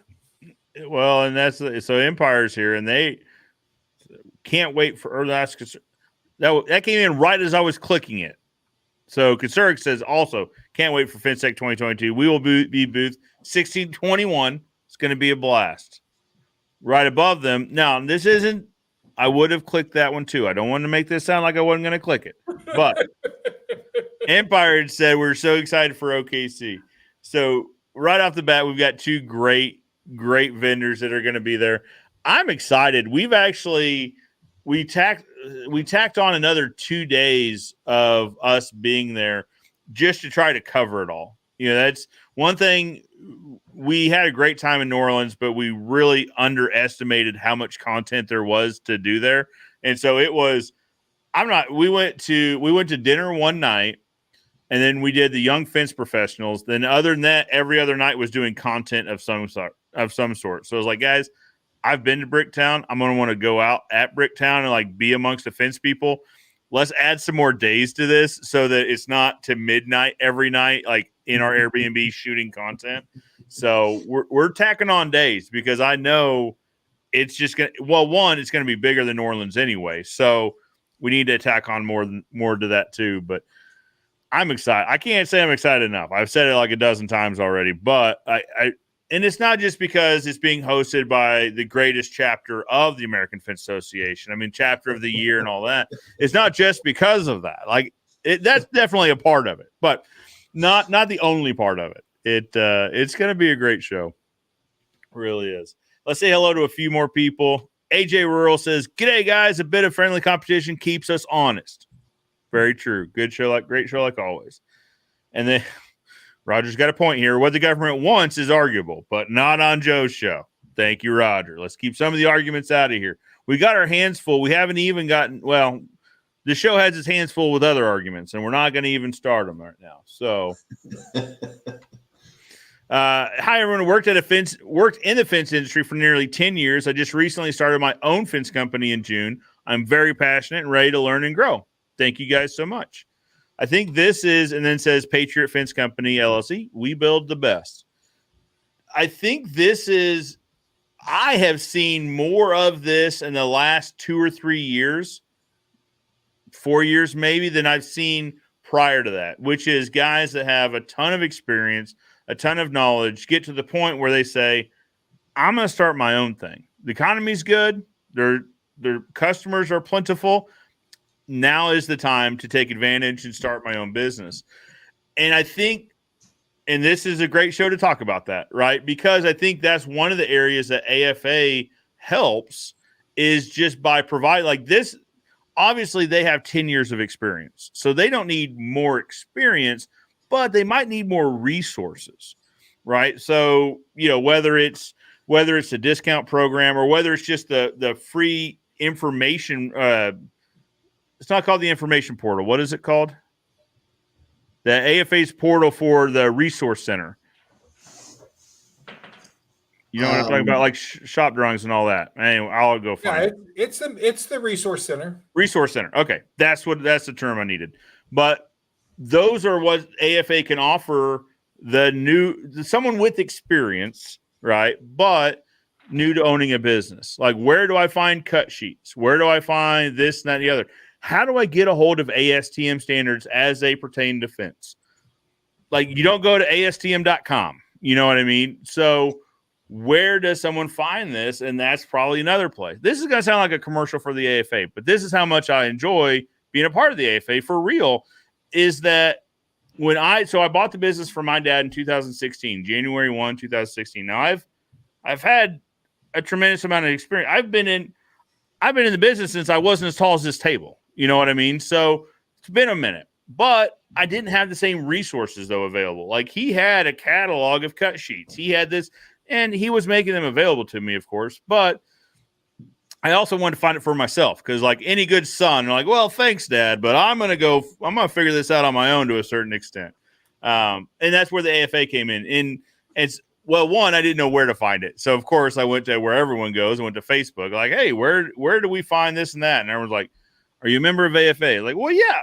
To your point, I got the sticker on the window. Yeah, we're a member of AFA. Like, well, that's where you need to go. You need to log into the resource center, and that's where everything is. And I'm like, how do I do that? And then they're like, well, there's this guy named Tony. You got to get a hold of Tony, and then he will like smooth everything out, and he will get everything working for you. I'm like, a guy named Tony. Okay, all right. And then sure enough, anyway, resource center, and we were off to the races. Well, and to take your point there, that's also where the AFA comes in, because there are folks out there that have worked for a fence company for 3 years, 5 years, 10 years, whatever it is, and they know how to build a beautiful fence. And so they say, you know what, I'm going to go do this on my own because, like you said, customers are plentiful. There's, plenty of work for everybody and all that. But they don't know the back end of running a business. Right. They might not understand how to figure out what their bottom line is, what their actual numbers are, what their collections need to be, how all that stuff works out. Sure. They're of the mindset, hey, look, I got some money in the bank. I paid my bills. We're doing good. And they don't realize where they're at. And so, we've got courses on that. We've got how to run the back end, fence contractor business school, the operations manager school, all of those things that help you on the back end run the business portion of the fence as well. Yeah. I think I absolutely agree with you there, because I think that's probably the one major undoing of most companies is not knowing the back end, the actual operations management side of it. These guys are craftsmen. They do great work. Like there's no doubt about that, but they did great work because there was somebody answering the phone at the office, and there was somebody selling the work, and someone making sure payroll got done each week and all the bills were collected and paid and all that. Now all of a sudden that's on that their plate is the size of this table because they've got all these different things they've got to get done, and it just gets overwhelming. To your point, Nick, in the first few years, it's like, hey, business is good because money's in the bank. Well, is it there? Why is there money in the bank? Like, is it true profit, or did you forget to pay somebody, or did this happen or that happen? Like, money in the bank isn't the best ruler. Like, it's a good one, but it's not the best one. You need, there's a guy through here a little while ago, and he had just started becoming his own fence company. And he was like, it's crazy. He said, I used to get paid $18 an hour, which is good for our market. But now that I'm on my business, I can pay myself $25 an hour. He's like, I gave myself a raise. Well, but as the owner, you should probably be making more than that, because you're going to have taxes at the end of the year that you didn't have at the beginning of this. And for all the different hats you're wearing, you actually didn't really get a raise because now you're doing like all of these things. But I can understand it. I can empathize with that, right? Saying, well, I'm taking home more money than ever.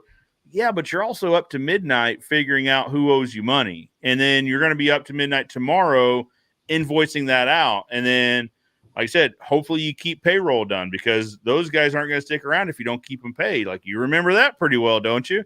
And you got to keep all your ducks in a row. And it's a lot. It is absolutely. And there's no one that there's no school course for this, right? They figured out how to build fence by learning from somebody else, right? By starting young, working with someone, whether it's their dad or someone at this fence company. But then when you start your own, they'll teach you that end of it, right? Until, to your point, you've got the fence business school, or you've got the operations school. And there's a piece. So sure, you have those courses, but one of the greatest stories that Nick tells is the connection that he made to the other folks in that course, and the connection to those instructors many of whom I don't want to take the story away, Nick, but I think it is the AFA. When somebody says why, Nick's a good reason why, because you can put a whole bunch of names after, letters after your name and ribbons on your badge, but ultimately it's because you get connected to people who can mentor you through that career path. And that's what's beautiful about, if this nibble bite meal theory, you have short classes that are nibbles and you can try different things out and learn little things. A bite might be attending Fence Tech and going to a few courses. That might be, you get 5 or 6 courses as a result of spending a day and a half trying different things. And then you go to a meal, which is one of these AFAU courses, kind of an extended course. And then that's where you actually build those strong relationships with people who can mentor you and who can, it's one thing to get kind of the mass in Facebook response if you ask questions, if you're willing to put yourself out there and be vulnerable to say, I've got this really serious question to ask, and then you get a multitude of responses. It's a whole nother thing to go to somebody that you trust and say, this is I'm in trouble here. I need some help. And to have somebody who can be your mentor.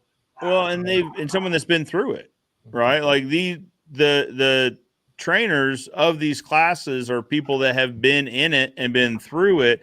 And the reason they're there is they enjoy being helpful, right? They want to help the next generation, or they want to help give the next guy the opportunity.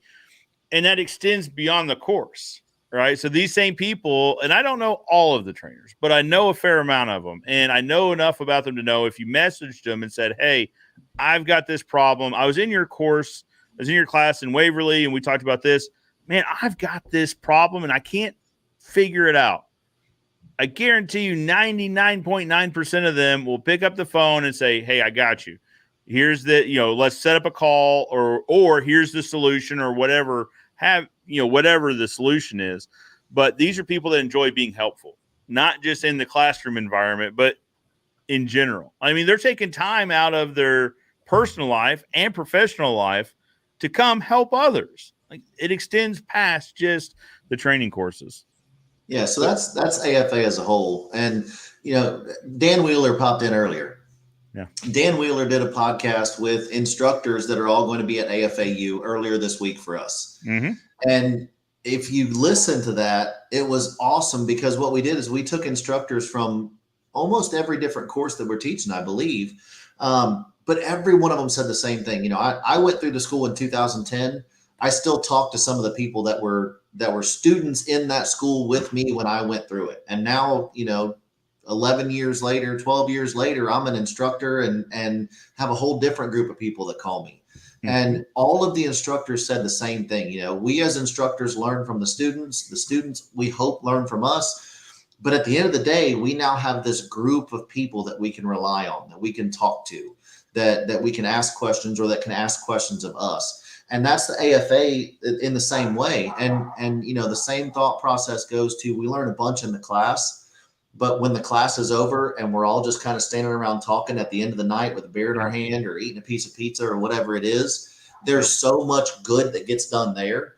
Yeah. Well, the same thing happens at Fence Tech. You go to Fence Tech, you walk around the show floor. It's business-y. It's friendly business-y on the show floor.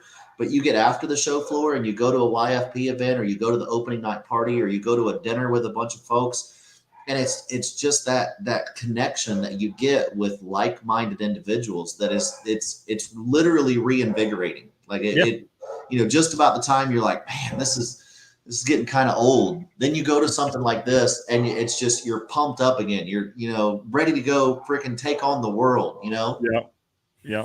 Well, and they're never long enough. Sorry, Mike. Never long enough. So we're talking a lot as we tackle this marketing, our Achilles heel, our own Achilles heel of what we can do better. We talk about what the AFA brand promise is. right? And there's kind of three elements to it. Number one is we are that place where the suppliers and the installers come together and are together in a friendly, unified place. That's one part of the brand promise. Another part of the brand promise is that we rise professionalism to make the world a safer, more beautiful place. When we think about what our products do for the end user in terms of security and safety and keeping people secure, that's what we do. But we also make some of the art that our installers do, both on the gate side and on the fence side. It is just amazingly beautiful how it integrates into the architecture, into the environment. And then the final part of our brand promise is that when we go down the path together, sometimes you're going to fall off the path and I'm going to pull you back on, and I'm going to fall off the path and you're going to pull me back on. So if we think about our brand promise in terms of the organization, talking about doing a commercial, it's those three elements. Is where else does the installer base and the supplier base work together to better the place? Safety, standards. How do we raise the tide? That high tide floats all boats. Yep. And then that making the world a more beautiful, safer place. And then ultimately that journey that we're on together, generally as entrepreneurs, but other folks in the industry too. How do we work together to be better as we go down that path? I love it. I love it. So, guys, this is why I absolutely love AFA. Give me a second while we're handling something in the chat here. I don't know what Josh Thomas has got going on here, but let's just, all right. Time out, Josh. Enough of the spammy stuff. But that's the thing is the reason I love AFA so much. One, what they did for our business in terms of introducing us to people, making these resources available, but also, Nick, to your point, so it was Fence Tech, but it was also after Fence Tech. It was the dinners. It was the young professionals. There's a question about young professionals. Where did it's right here. Do we know who's leading Young Professionals AFA group? I just put that in place at the end of the week. So we'll be doing a social media announcement next week. Got it. Sparta Fence, stay tuned is the answer. But it's these events that I don't want to minimize what Fence Tech is. Fence Tech is very good. It's a very good place to meet vendors, to meet new vendors, to reestablish connections with old vendors. I love it, but I also love the after hours portion of it. And that's why I say it is not what is going on. What is this? I don't know. This is Chicken McFry now. This is why we need Braden here, because Braden can just jump all over this. All right. Sorry. Pause. Back to, I'm just going to start blocking everybody. All right. It's what I love about AFA, but it's not long enough, right? There's never enough evenings of these events. And here, what ends up happening is you end up picking and choosing, right? Is it the opening ceremony, or is it a vendor dinner, right? Or is it this, or is it that? Is it young professional, or is it this other vendor, or is it this? There's never enough time. And I have a feeling it could be 2 weeks long and there would still not be enough time, right? It's not a time issue. It's just everyone trying to cram everything in at once. But that's something I didn't realize before I went, right? I don't know what I thought it was. Maybe just a convention floor with like equipment in it or something. And I don't know. But the first time I walked in, I was like, oh, wow. Oh, these are my people. Like, this is where my people are. Like, this is good stuff. And my wife went to one because God love her. She keeps her house in order and our kids in check. And that is more than a full-time job. If you've ever met my son is a full-time job. And then she's got two others. So saintly woman, but she's not a fence person.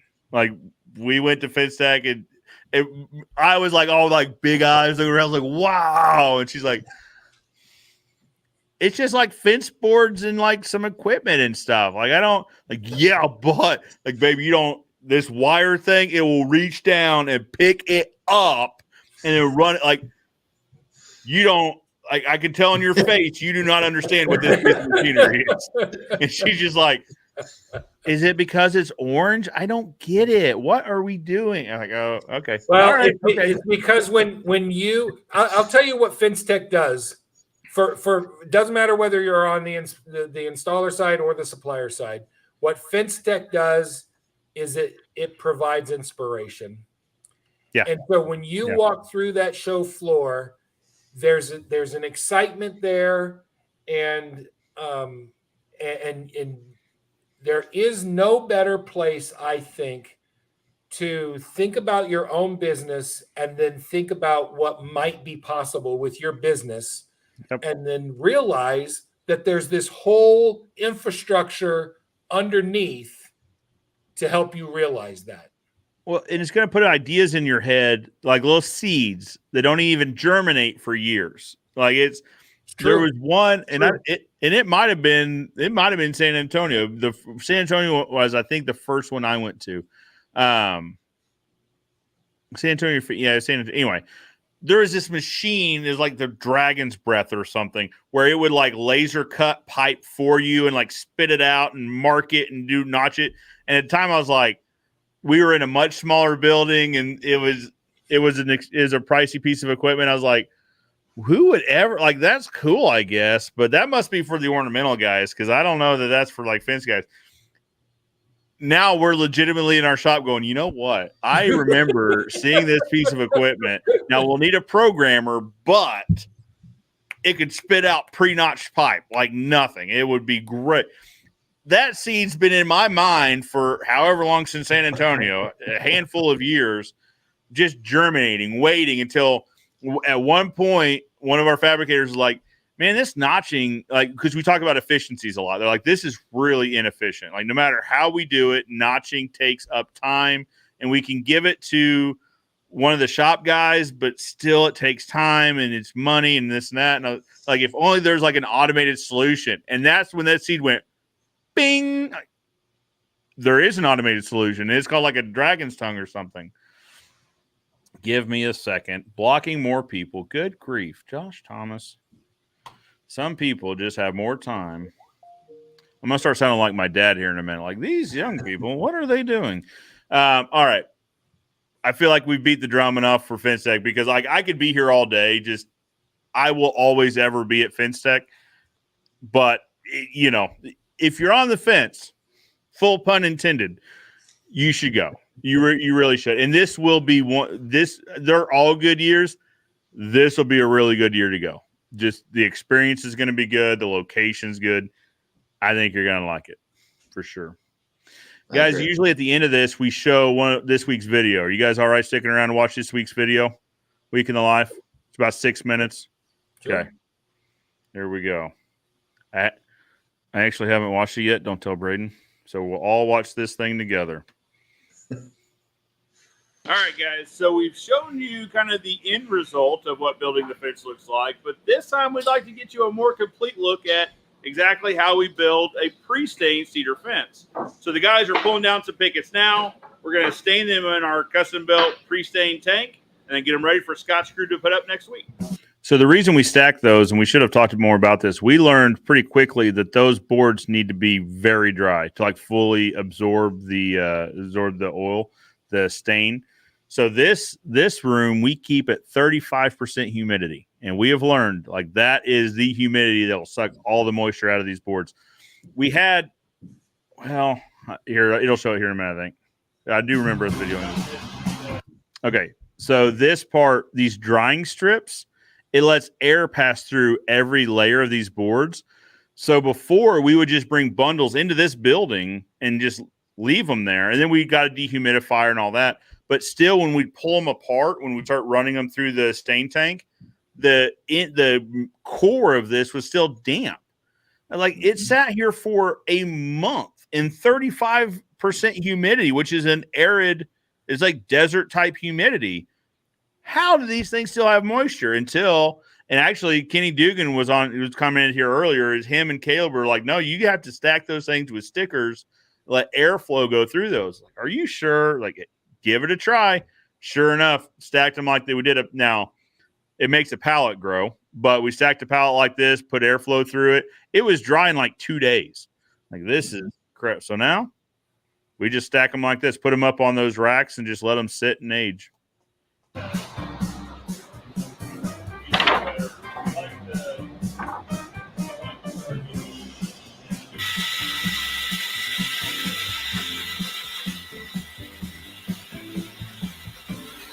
We haven't found a better way to mix stain. If you're watching and you know a better way to mix barrels of stain, you let me know, because I need to figure this out.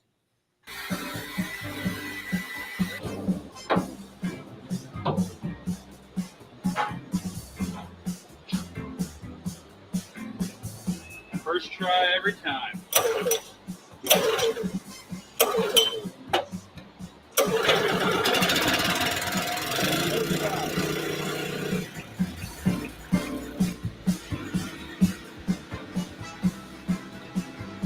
I don't care how clean you try to be with this stain. Everything's a mess always. Like, I just have to become okay with that, because at first it was like, guys, this is a mess. Like, we need order, we need cleanliness, and we've got order in there, but cleanliness. Eric was the one that told me that. He's like, I need you to be okay that everything in here isn't perfect. Then I'm not coming in here. I don't know, that it bugs me. The next step is to dip all of these boards that the gentlemen are currently sitting on into the cedar that we just poured in, and then pull them out of the cedar that we just poured in. Sit them on the drying rack so the cedar can dump down into the cedar that we just poured in. Cedar tone stain is what he meant. And then we'll pull them off and down the stack. Cedar. I almost wonder if, so sometimes the guys have like side bets on how many times they can get somebody to say a word. Eric said the word cedar an obnoxious amount of times in that sentence. I'm guessing that's what this is. And it's small as heck. This is not my size. You have to yell cedar every time you pull a board out. Cedar!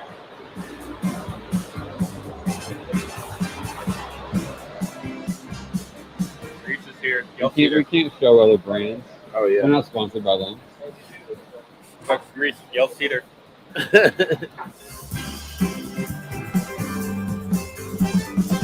Okay, so while the guys are in there staining, I'm going to go check on Matt in the shop to see what he's That's Braden, and he is our #1 video guy. He's really good at this. up to. I think he's got some gates he's working on.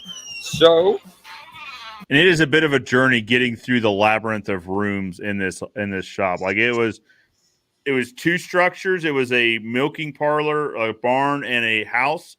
And then eventually, like, over the last, so it got built in like 2022 or 23.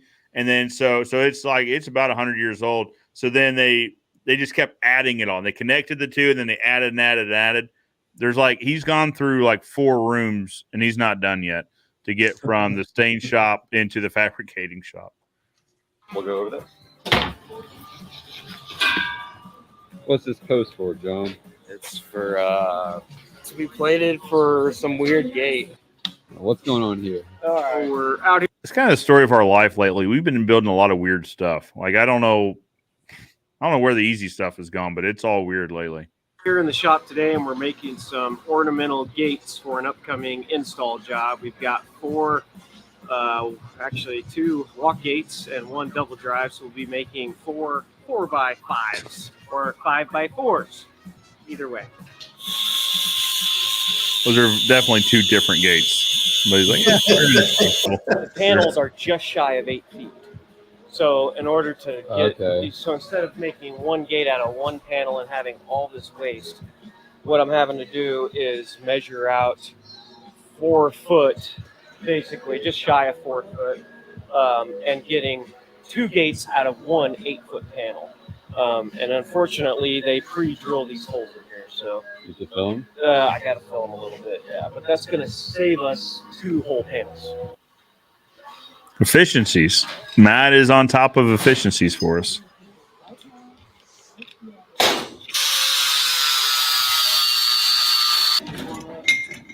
So these are going to have to go on it. Now there's also a wall right here. pads that they made are literally just this size. Imagine the concrete floor. People built a little 2x4 little thing and then filled it with rebar and concrete, and they stand. The pads are only like this tall or whatever. But basically, they're only about as wide as this plate. So you have a wall here, and then you have another wall here. So it's like a 90 or whatever, like this. So we were trying to, in there, figure out how to do this with still being able to get this piece around. I suggested to Jim to do it like this, obviously. You could fit this in, but the door frame that's already in the place is made out of metal. And he wants to take some tension bands and all along the door frame attach the post with the header to the door frame so that it gives it more stability. But in order to do that, you got to have the post close enough to the wall to be able to stick it to the wall. So what I was thinking I might do is you could weld them like just enough for the use, just enough for this, and then I'll take a grinder and kind of clip off the sides of these. You know, maybe not get it up to the hole, but kind of come in this way, and then that way. I've been over at Wireworks so much lately. Like I'm watching this for the first time. Usually I would be involved in like some of these conversations. Like this is why Matt on the left he is our on-site manager. So he's building and grounds and fabricating manager, supervisor. This is why he is good at abstract thinking. You probably will be all right. And I was thinking maybe just over enough to where the U-bolt can kind of do that or whatever. And you might have like this little hole right here. You might have to kind of fill that with a bead, but I don't know. It's kind of a weird one. So will the gate be facing,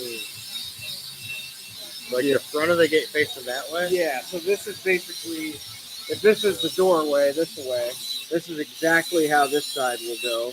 And the gate will sit in here and pivot open and close. And then the post with the plate on this side will be the opposite of that one. It'll be like here with the post on this corner.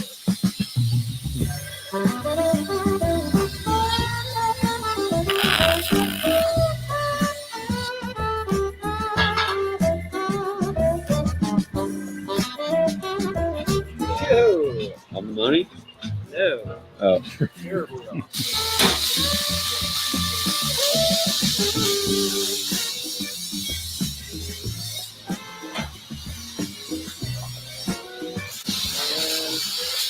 76 and an eighth. We're closer. A little tiny bit more.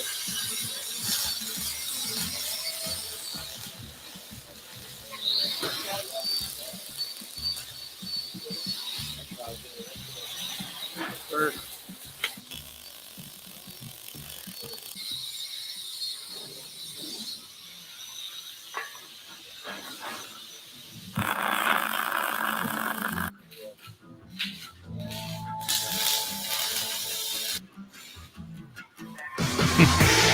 There's some big posts.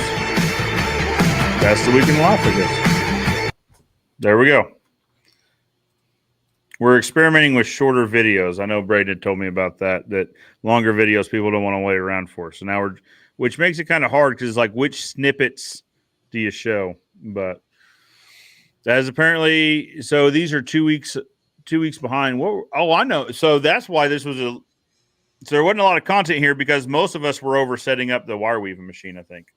So last week's video showed the wire weaving machine coming in, and then we were trying to set up a lot, but we were going to do some video on it, but the manufacturer had asked for minimal video to be done on it because there's some proprietary stuff and how this thing goes together.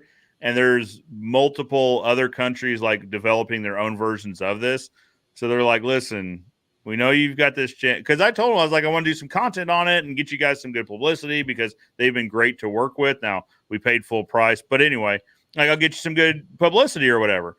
They're like, well, actually, we would rather, like, there's videos out there that show the overall workings of it, but they don't really show the assembly and like how some like particular things go together. And Like, so we would rather, we know it's yours and we know you've got this channel, but we would ask you not to show some of that.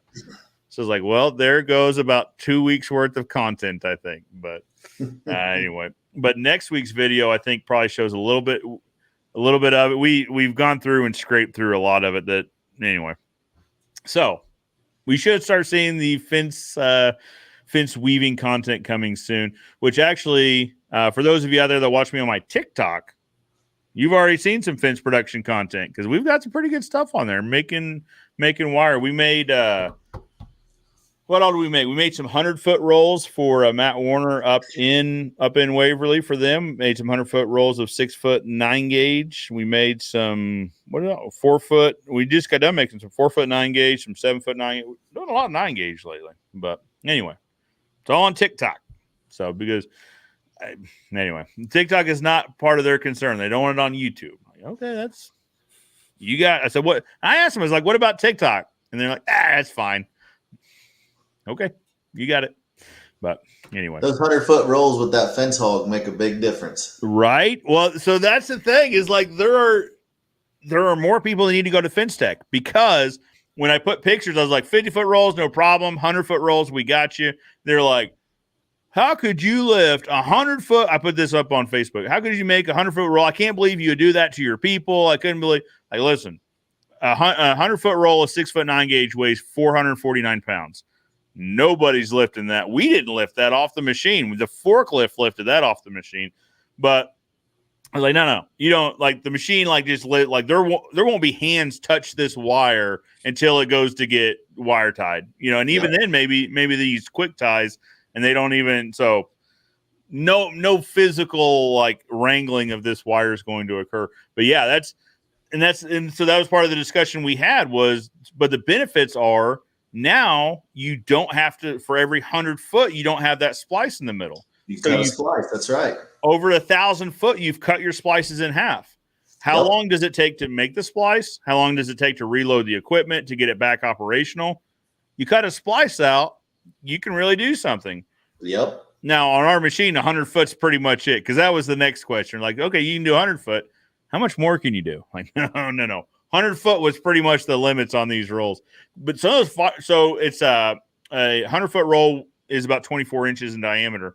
And so it's 24 1/4 inches. So they're like, well, the fence hog will take up to 30. Some models will take up to 36 inches. Like, can we get some more wire on the roll? No.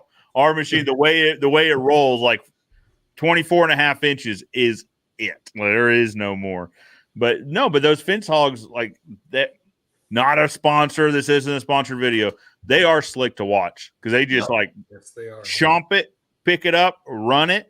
And you've got two guys. Like the videos I've seen had two guys running one of these things because they've got the Bobcats with joystick controls. So they're just paying it out that way. And then they've got one guy just hanging basically banana clips up there so it doesn't fall back.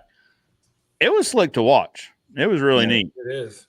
They saved our life a couple times where we were doing jobs where the fence was on the back side of the posts and it was right up against like a preserve.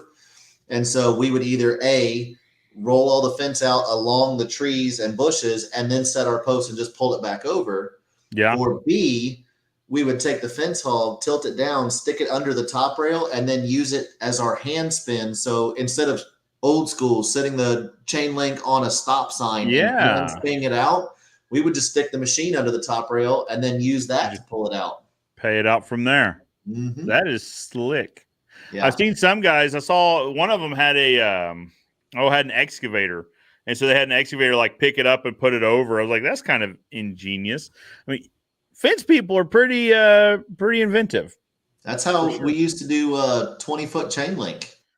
Yeah.